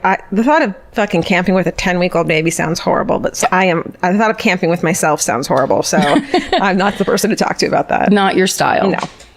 They pitch a tent next to their car at a campsite. There's other campers there. It's a populated place. It's not like they were all by themselves or anything. Right. that day they did normal camping people stuff. Like the boys all went hiking, and the mom, kind of just wandered around, looked around at shit.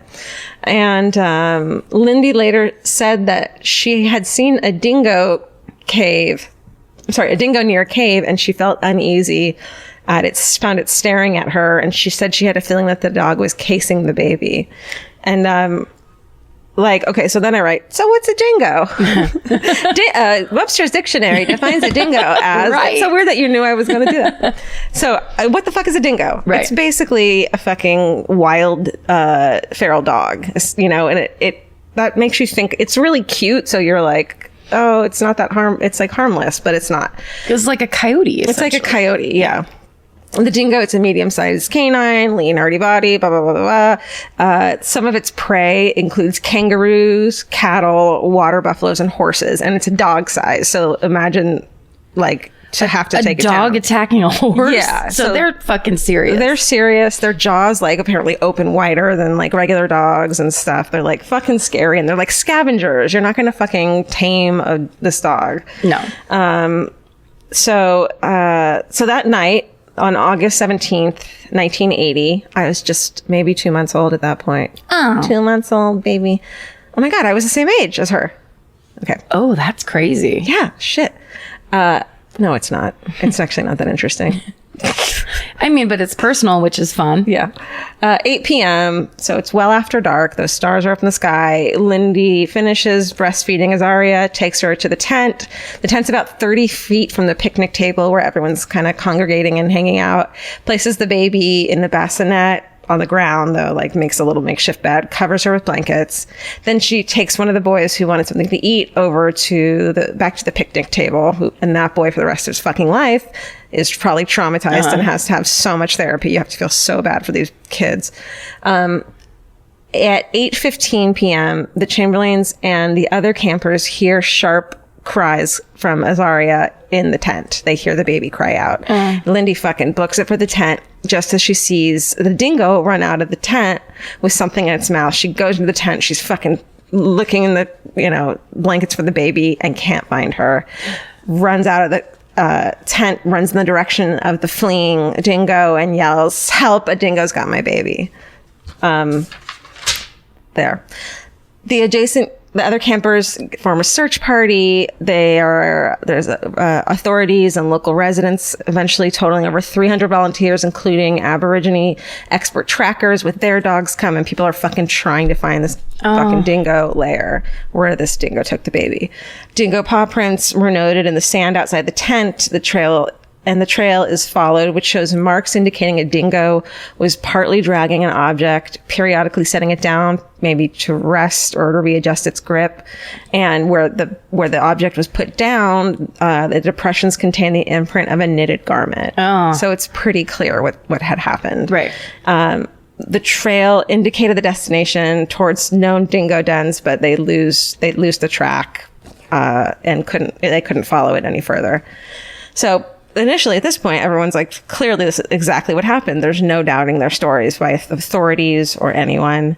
And a dingo was seen in the campground before dark by campers that same night. And one of the other campers said that a dingo had, and she ended up testifying, had tried to grab her older daughter by the arm. And they were feeding the dingo, throwing food at it. They were not scared of them. Right. Sorry, but the way you just said that of grabbed her daughter by the arm made it seem like the dingo hooked his arm with her arm, get over here. Get over here, you. We're going to come to my cave. Let's skip. But no. No, with its mouth. Aggressive dog shit. Yeah. Dog stuff. Yes. And other campers heard a dog growl minutes before they heard the baby's cry. So everyone was backing them up. Also, the park ranger had recently warned that the dingo population was increasing and becoming very aggressive, and had wanted to do extra things to make sure people knew that. In the following days, dingoes in the area are fucking shot and killed, and their stomach contents gone through to see if there's any human bone or human protein. God. But there's no sign of Azaria, and the Chamberlains return home, which is so awful. So horrible.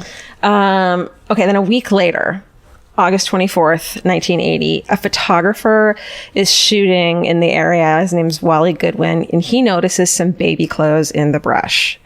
And found are a bloody jumpsuit, booties, diaper, and an undershirt, all belonging to Azaria. Sorry. And he is like, I know what this is. He doesn't touch anything. He doesn't want to disturb it. He doesn't even take photographs of it. He fucking calls the authorities. They come, and he's really fucking surprised when one of the cops reaches down with his bare hand and just grabs one of the clothing before he even takes a photograph of where everything is laying. Oh no. Yeah. He quickly examines the clothes, maybe to look for bones. I don't know why. And then attempts to place the clothing back in the way it was, but he lays it, it looks placed because it is placed, which leads to people thinking that it was placed there by the parents, the clothes, and it was staged. Okay. So they also failed to properly examine and photograph the tent's interior. So there's no proper photos of those things. Blood, vegetation, and hair samples found on Azaria's clothing are examined, and the tears and the fibers are studied to see if it's, what a fucking dog or a dingo attack would look like. And then at a wildlife reserve, dingoes are tossed meat wrapped in babies' diapers so that the marks on the diapers could be studied and compared to Azaria's. Right. The media and the public go fucking batshit. Like, this is their O.J. Simpson trial, and they go crazy for this story. Everyone is like torn on whether a dingo did it or not. People are like, there's no way a dingo would do that.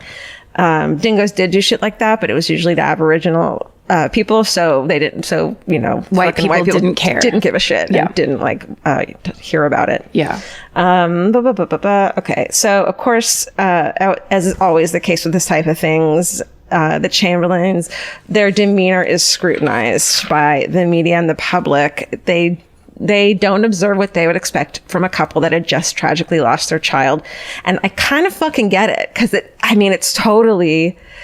it's creepy. So Lynn is asked in this one interview if she was surprised that the clothing that was found was hardly torn, because there was just one tear by the neck and one little tear in the arm, not a ton of blood. And she calmly describes, and there's video of it, of how a dingo attacks its prey, and that it paws at the prey, say like a fucking kangaroo, to rip the skin off. And she says peeled it like an orange. So that's probably what happened with the clothes, and why there wasn't a lot of like bite marks and shit on the clothes. They just peeled it off. But she's talking about her fucking baby, and she's like so stony faced and not fucking reacting at all. And it's weird, but we all know that, we all know now that you can't judge someone's grieving process, but it's fucking weird. Well, and also, could she be on like Xanax or some kind of intense medicine that's...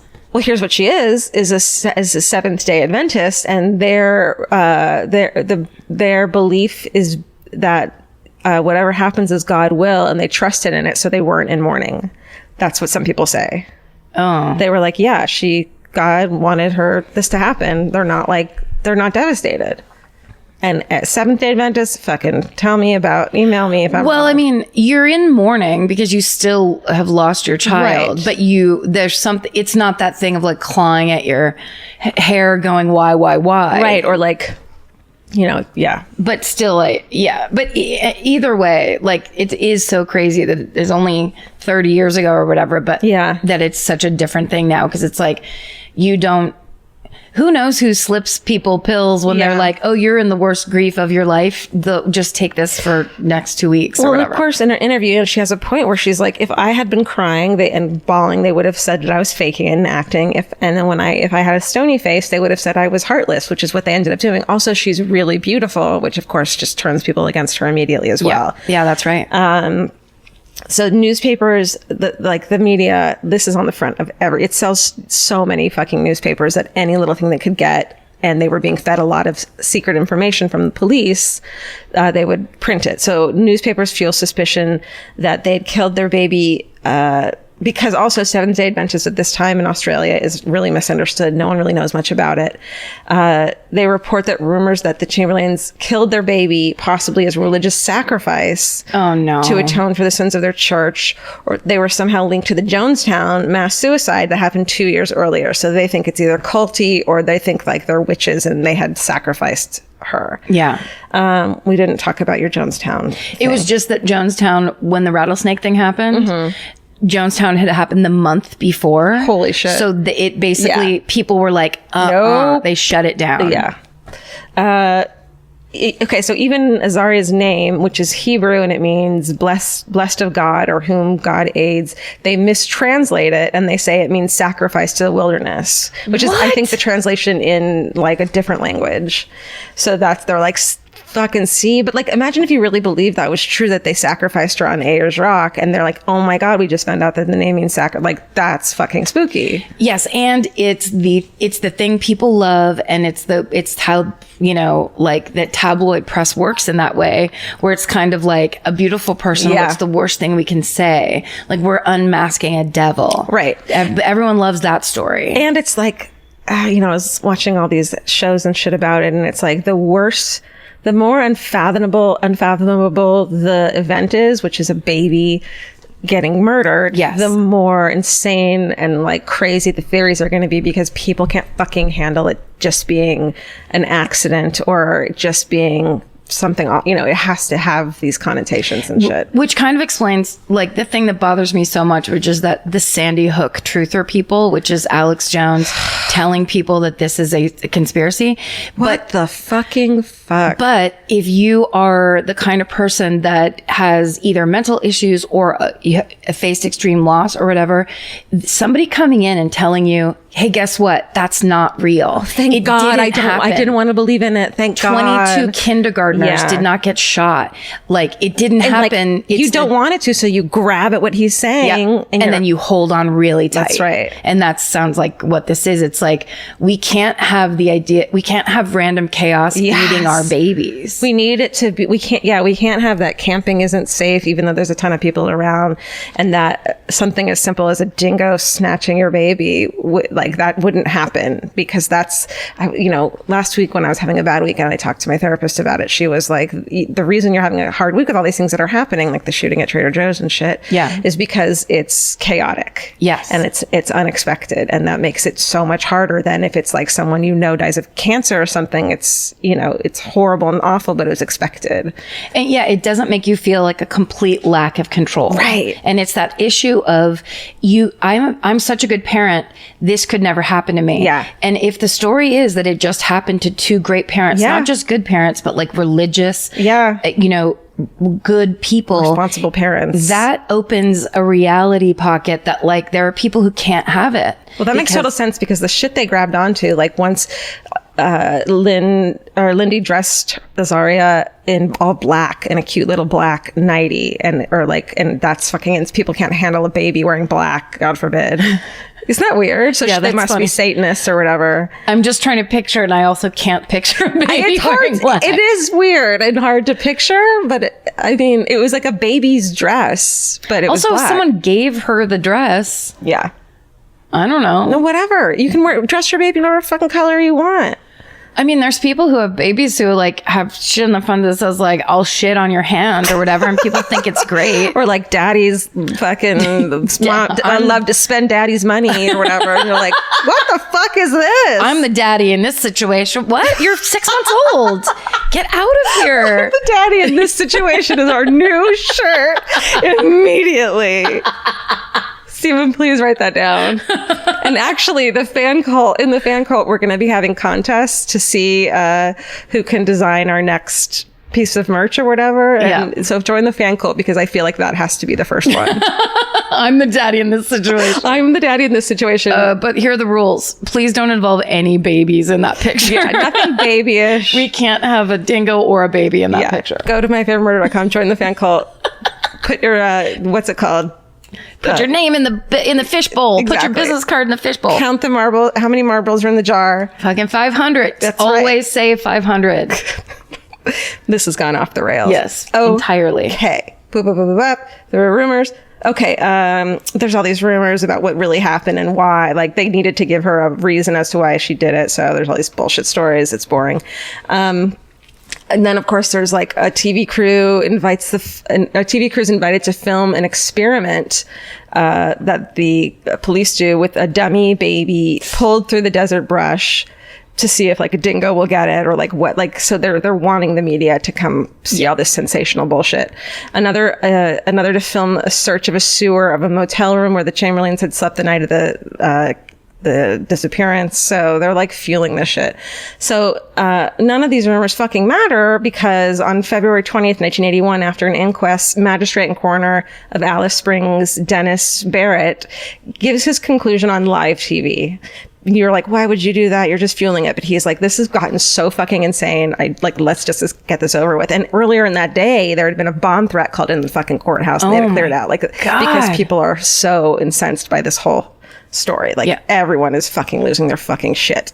And he states that Azaria had died by a dingo attack, and that the coroner also chastised the police for shitty police work, and said that he had felt some of the police may have been against the idea of a dingo being involved from the start and had like tried to find, bullshit stories. Right. And that their evidence against the Chamberlains did not stand up, and also said that the clothes were tampered with after the fact. All this shit. Yeah. And the police are like, fuck this dude, fuck this shit, we'll show you. That's not good. No. And they refused to accept the coroner's findings. What? And this is the coroner's inquest, and as we listened to in The Teacher's Pet, like, that's a really big deal in Australia. I feel like we don't do that as much here, or like don't lean on that as much here, but it seems like in Australia it's like what the coroner's inquest says goes. Yeah. Right? So the authorities' theory is that Lindy took Azaria from the tent to the car, took her into the car, slit her throat, the baby's throat, then stuffed her body in a camera bag, the family's camera bag, because they found like clothing fibers in there or something. And then with Michael's help, and after the searchers had gone home, they fucking run out to the desert and leave the body, bury her body, plant the clothes as a decoy because they had been folded and shit. And yeah, that they have no motive. They just did it because they're Seventh-day Adventists. Right. Because they're different. Yes. And then so authorities get a second opinion. They're like, well, fuck you, coroner. Our second opinion is from a British forensics expert named James Cameron. I love his films. Yeah. Do you? No. That's what I thought. This fucking pile of shit, dude. He sucks. He later like all of these cases that he had expertly testified in, of course, and gotten people prosecuted and charged for. Turns out he was full of shit in a lot of them. Oh no! But in the meantime, like that blood spatter expert. Exactly. Yeah. He examines the clothing and comes to the conclusion that Azaria's throat had been cut, and that he puts ultraviolet photos, shows up a handprint on in blood on the jumpsuit, and you're like, and he's like, here's the handprint, and you like can't see a handprint. Can I ask a question really quick? Yeah. All of these conclusions or whatever, there's no body. They're just doing it based on the clothing. There's no bones. All they have is the body. And you just said all they have. all the bones from the body are, oh God, that sounds awful. That's not funny. No. Okay. All they have is clothes. Yes. Right. Okay. That's all they have. Okay. Okay. We can get into this. Okay. But I mean, he's saying these things of like a throat cut and stuff. Yeah. He's like, look at the fibers here. Look at the way the blood is. Look at the, and then he's like, there's no dingo saliva on the clothes. All this crazy shit. And Lindy's like, the reason that what might be because Azaria actually had a coat over that was never found. So she had what they call a matinee coat, over all the clothes that they found. And the matinee coat's never found. So that probably would have taken the brunt of the blood and the dragging and the ripping because that's what she was wearing initially. Right. So she's saying that that's why it's there, but they're like, well, what, this bullshit missing matinee coat doesn't exist, they're saying. Okay. The Chamberlain's home and car is searched. Huge quantities of items are taken by police. And the vehicle is forensically grid searched by a laboratory technician with a biology background. She finds suspected blood stains on the console and the floor and under the dashboard, which was described as arterial spray patterns, meaning like from your fucking neck, spraying blood out your neck, which fits the theory that her throat was cut. Investigators came to have positively identified the blood as fetal blood too, so it's a baby's blood. Okay, this is really happening. Like they see blood spatter in the car. That's what they're saying they find. Okay, I don't like that. No. Okay. Despite all the eyewitnesses, all the people at the fucking campsite are like backing up the fucking Chamberlains. They're like, this is not what happened, blah, blah, blah. Police go back to question them again. They all have consistent stories once again, but the police told them they didn't want to hear anything about a dingo. They're like, tell me your story again. Don't fucking say a thing about a dingo, like without a dingo in it. Very odd. November 1981, the Supreme Court of the Northern Territory quashes the findings of the first inquest. And in February of 82, the second coroner's inquest finds cause to commit Lindy to trial on charges of murder. And Michael Chamberlain is charged as an accessory after the fact. So they go to fucking trial. And it's, of course, the mother. Right. The mother did it. An all-white jury, 9 men and 3 women, which of course the women would have been more sympathetic. So of course 9 men makes more sense for the prosecution. Right. They hear over 150 witnesses. Many of them are forensic experts, some of considerable note, and evidence that Lindy, who's now, by the way, 7 months pregnant. Oh no. With another baby. They hear evidence that she had slit her throat, Azaria's throat, with scissors in the family car. And and tried to simulate a dingo attack and like planted all this evidence to make it look like a dingo attack. The craziest. Yeah. It's crazy. It's go to a place, go out and then get around 30 people. Yeah. And then stage a multi-tiered dog-based kidnapping. Totally. Insanity. But for no reason. They also were like, we don't have to prove, we don't need to give you a motive. Like they were just not going to get. Because they just want to kill their brand new. Yeah. Also, you know how they say like the way babies are, the way their faces are, the way they look, it's all, it's made for our like base reptilian brain to love it because that's why we take care of babies and care about them. No, it's all, it makes no sense. It makes no sense. It goes against everything. Oh, evolution. That's the word I was looking for. Okay. Ultimately, she's found guilty. What? And despite the judge being like to the jury, yo, dudes, this fucking evidence, like, you guys know what reasonable doubt is, like basically telling them, don't fucking do this. They do it. And you kind of understand it in a way, like with the OJ Simpson trial. It's like the jury members are fucking probably terrified for their life if they vote the wrong way. Yes. And piss off the police. 50. So there's a poll that shows 52% of the nation's residents believe that she's guilty. So Lindy is sentenced to life imprisonment with hard labor. Fuck. And Michael's given a 3-year suspended sentence. Right. So he's, of course, out. Right. 1 month after beginning her sentence, Lindy gives birth to a daughter. Oh. I know, who she immediately, after an hour, has to give away. Well over 100,000 of Australians signed petitions calling for her release. And everyone's super divided on this. Like, people are fucking fighting over this. It's insane. But then something fucking bananas happens. I mean, something even more bananas happens. I just got chills. Yeah. Because I'm like, this is so hopeless. Do you know? This is crazy. No, I don't know. Okay, this is fucking crazy.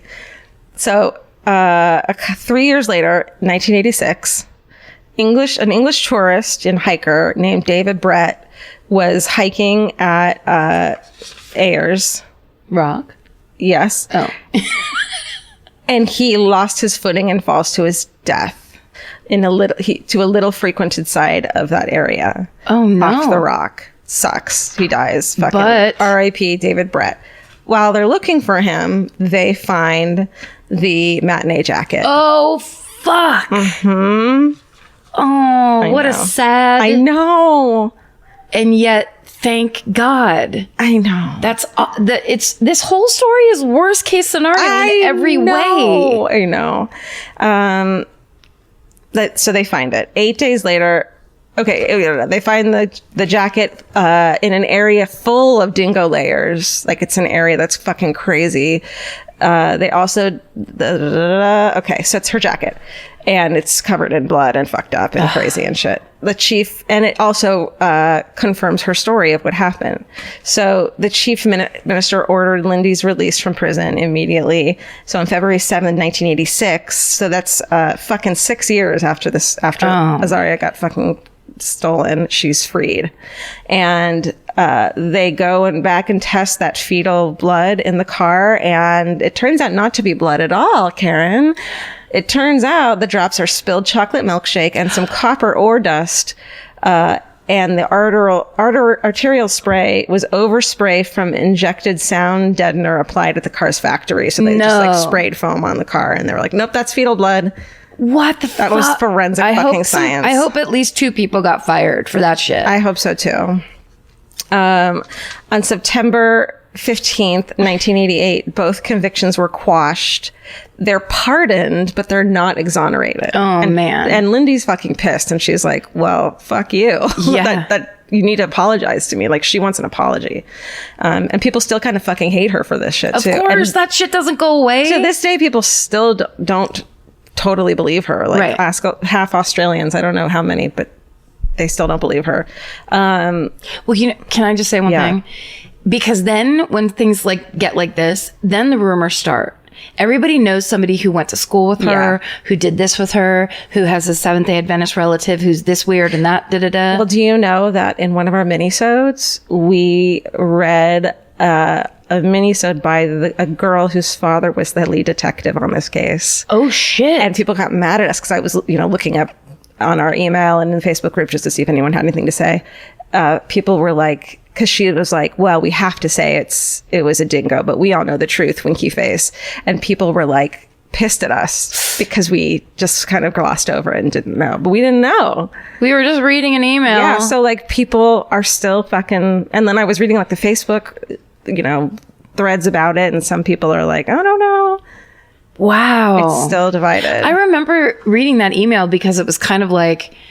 it just seemed like, but that's the thing. If you have somebody that's like the inside information guy, I'm the lead detective. Yeah. I know things. I'm privy to information I can't tell you. I tend to trust the lead detective. Yes. And so of course, everybody's in their own cult. Yeah. Everybody's in their own cult. Whether you're the cult of, I believe whatever the police say. Or your fucking weird family. Or I hate anybody that has a religion different than mine. Yeah. Therefore they're other, and other has to be gotten rid of. I'm a fucking Sandy Hook truther. Fuck. Bastard. We have to figure out these human issues before the world ends. That's right. Quickly, because there's so many stupid people out there, you guys. We fucking smart and popular ones need to fix this. Now. Please. Smart, popular people. Usually smart and popular don't go together. We're changing all that. We're changing that. Okay. And then we mispronounce every city in Australia. Shit. Okay. May 1992, Northern Territory government announced a payment of $1.3 million to the Chamberlains as compensation, but that's even less than that's far less than their bills, their legal bills, where it said. Of course. And also later, people from that government were like, well, we thought she was guilty still. We just had to let her go. So even they still thought she was... What more do they need? I don't know. In February of 2012, a fourth coroner's inquest finally into the death of Azaria Chamberlain was opened by Territory Coroner Elizabeth Morris. Finally, a fucking sane person here. Elizabeth Morris considered new evidence concerning dingo attacks on humans, including 3 fatal attacks on children since the third inquest. Oh, there was a dude, there was like a fucking expert forensic witness on this trial on the stand who said that dingo's mouths can't open big enough to like grab a baby by the head. And then the fucking defense attorney just holds up a photo of a dingo with a doll's head in its mouth. And the guy was just like silent. It's just like all of these people being like, this can't happen. And then it's like, well, you're wrong. God, that's weird. It's like, this is a true witch hunt. Yeah. Yes. It's in a lot of articles. It's Salem-y bullshit. Yeah. So, including 3 fatal attacks on children since they started the fourth inquest. There's been 3 fatal attacks on children. So it's like it happens. Yeah. And then she concludes that after 32 years, 8 legal proceedings, and tens of millions spent on the investigation, that a dingo did indeed kill Azaria, and Azaria's death certificate finally is changed from unknown to dingo attack. Wow. And that's the death of Azaria Chamberlain. Shit, dude. Yeah, that's AKA a dingo ate my baby. God, took my baby. It's just mind blowing. Oh, how like I see these ones and I'm like, how have we never done this? Yeah.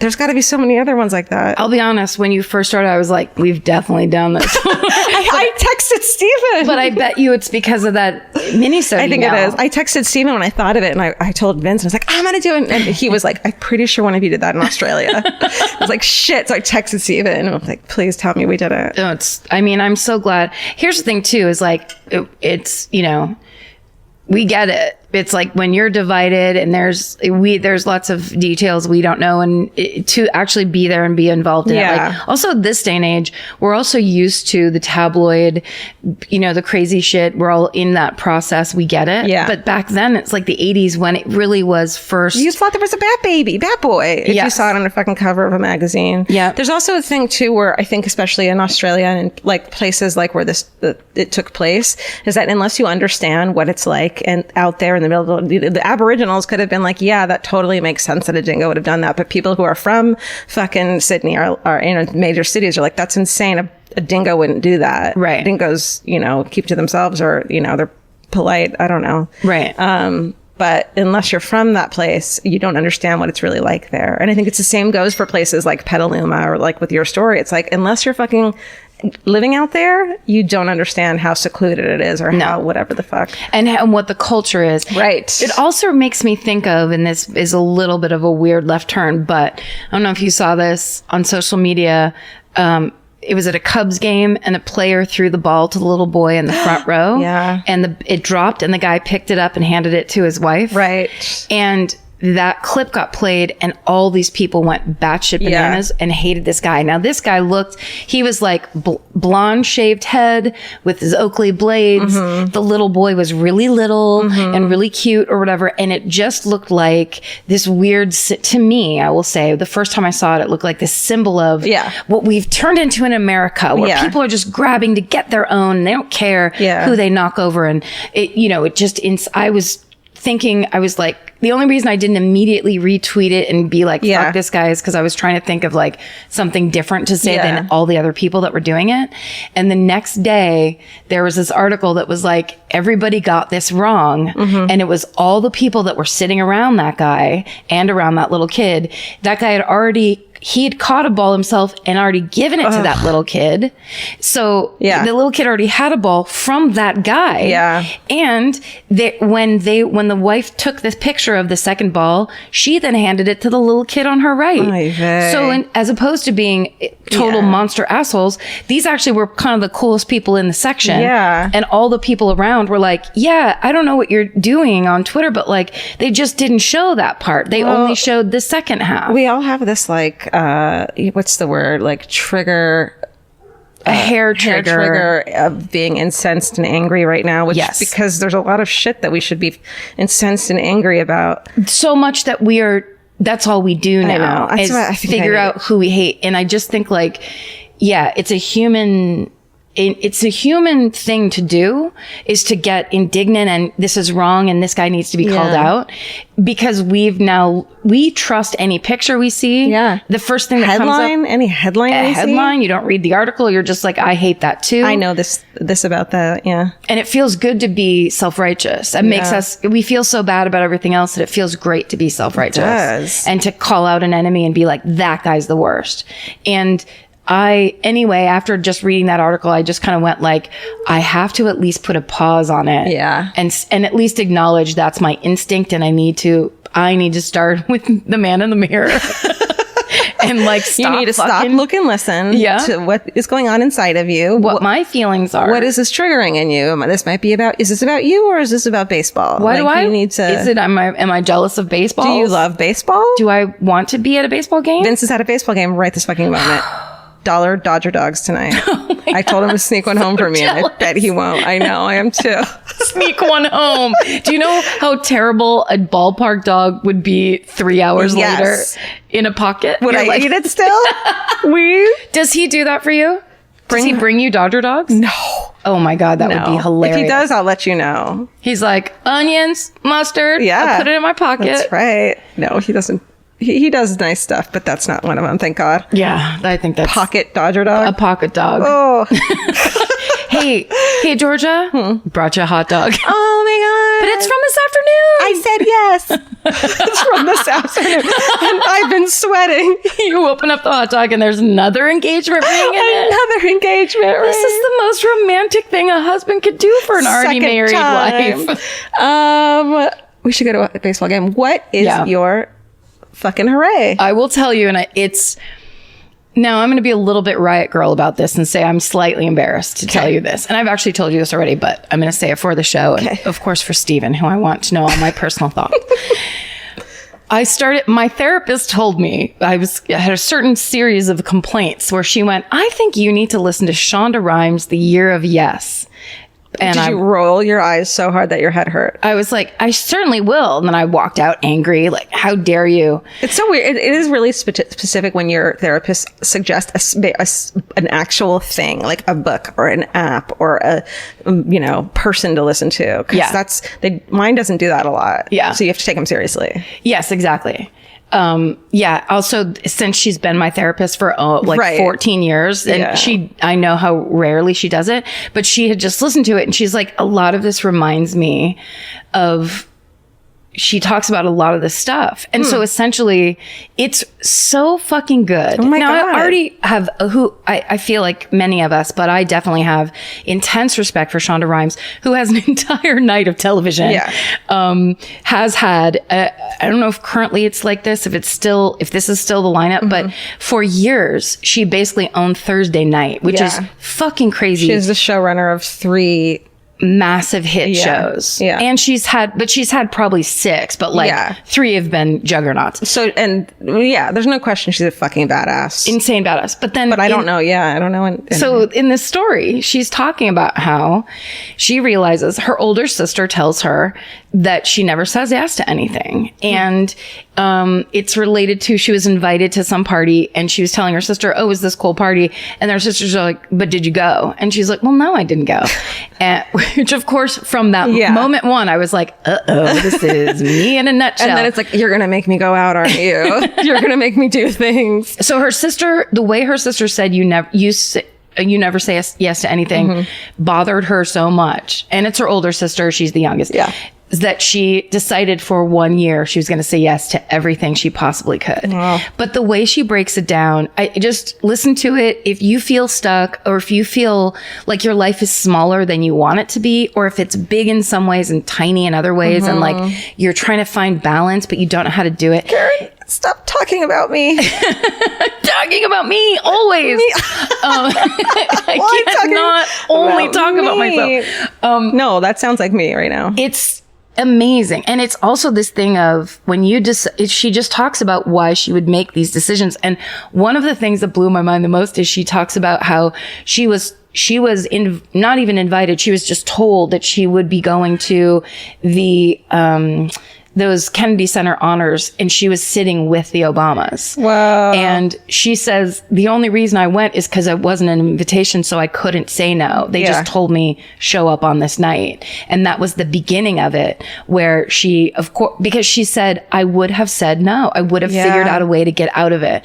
And it's this thing that I think working people do. If you're a bit of a workaholic like me, you use the work and the busyness as an excuse to not do the things you love, because you go, that's not important. I'm doing the important shit. Yeah. And then your life gets filled up with work and no play, and you become like a dried up old one of those awful peanuts that's sour in the middle that you bite right fucking into, and then it's sour. Yeah. And that it's like the way she talked, there's times where I was just fucking bawling because. Do you think it'd be good, like knowing me as a person, do you think it'll help me? Yes. Okay. It's just because also she's crazy smart. Yeah. And she talks about like the reason she's a writer is because she spent a lot of her childhood alone, keeping people away and just writing the reality she wanted to be in.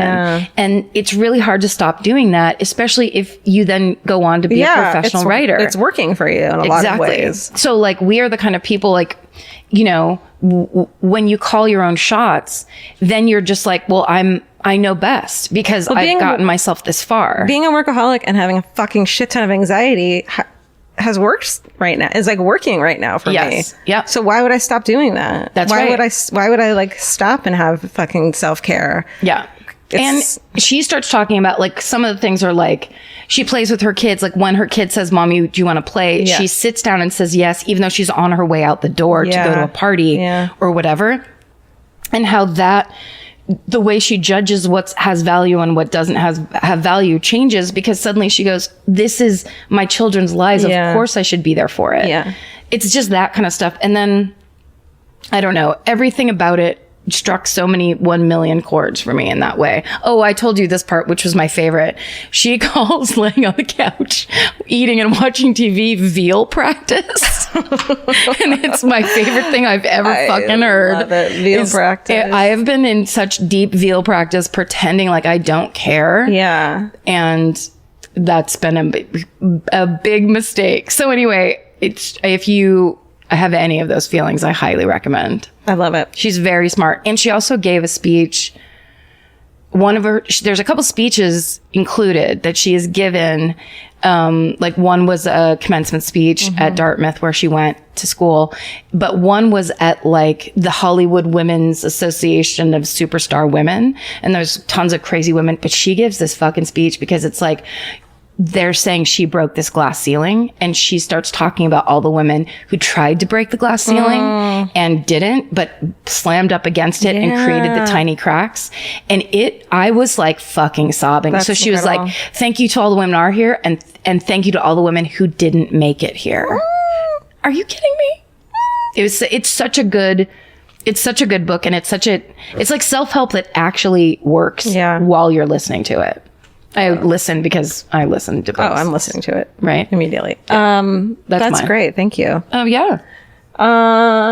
Mine. I just decided I'm changing a rule. My fucking hooray is going to be a thing that I want to do in the next week. Okay. And I'm fucking naming it right here because I feel like it's the only way I'm going to get myself to do it. I like this. Well, also, can I pitch something? Yeah. I really like this idea of like future goals. Yeah. And we can make up a fun name for it later, but like this maybe should be another thing. I like it too. I'm just going to go to a yoga class or go to the gym. Good. Because I feel so shitty right now and bad about myself and I'm not fucking sleeping well. And I know that, and I just don't feel healthy.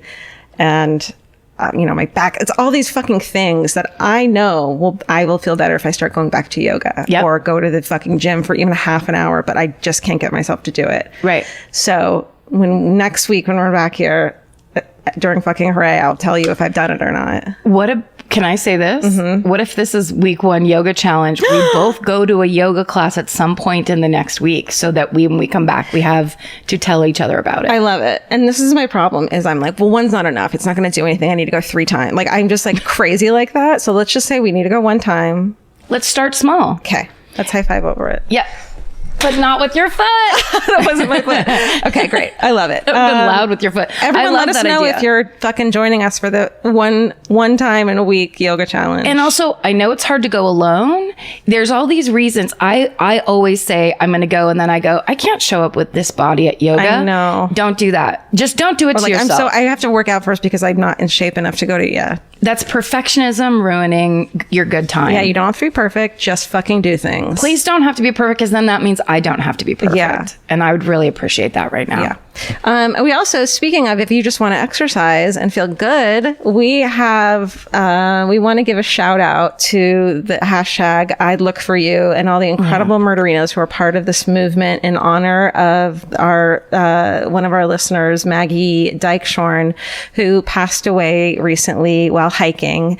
And there's going on August 5th, that's this Sunday, there's going to be around the country now all these fucking hikes dedicated to her. And the hashtag I'd Look For You. If you go, there's Facebook groups. If you're not on Facebook, just look up the hashtag and you should be able to find, a hike near you, or start one if there's not. Yeah. And there is a map of all the places where hikes are planned around the country. And I cannot believe this map. It's incredible. I can't believe it. There's one right here beautiful. in Griffith Park this weekend. Yeah. So really lovely. We just want to, again, I mean, it's such a beautiful thing, and shout out to Maggie and, And shout out to you guys there's the idea that people are creating real friendships and communities around a podcast is and kind of being there for each other and it's not like anybody, people informed us you were doing it, but you're all doing it yourselves. It's such an inspirational thing to us that you guys get this shit together, and it's just so nice. Every day I'm like just blown away. We're blown away that this is our lives and this has happened, and we're just so appreciative of it. And so thank you guys. We're so blown away that we have to stay on the couch. No, not at all. We have to go to yoga because we said we would. And especially with that in mind. Yeah. With that in mind. Yeah. Like go outside, move around, take in some other scenery. Yeah. Do it with a buddy. Yeah. And thanks for listening. You guys are the fucking best. Yeah. Thank you for everything. Stay sexy. And don't get murdered. Goodbye. He's right there. Oh, Elvis, you want a cookie? Yeah. You said it right into the mic.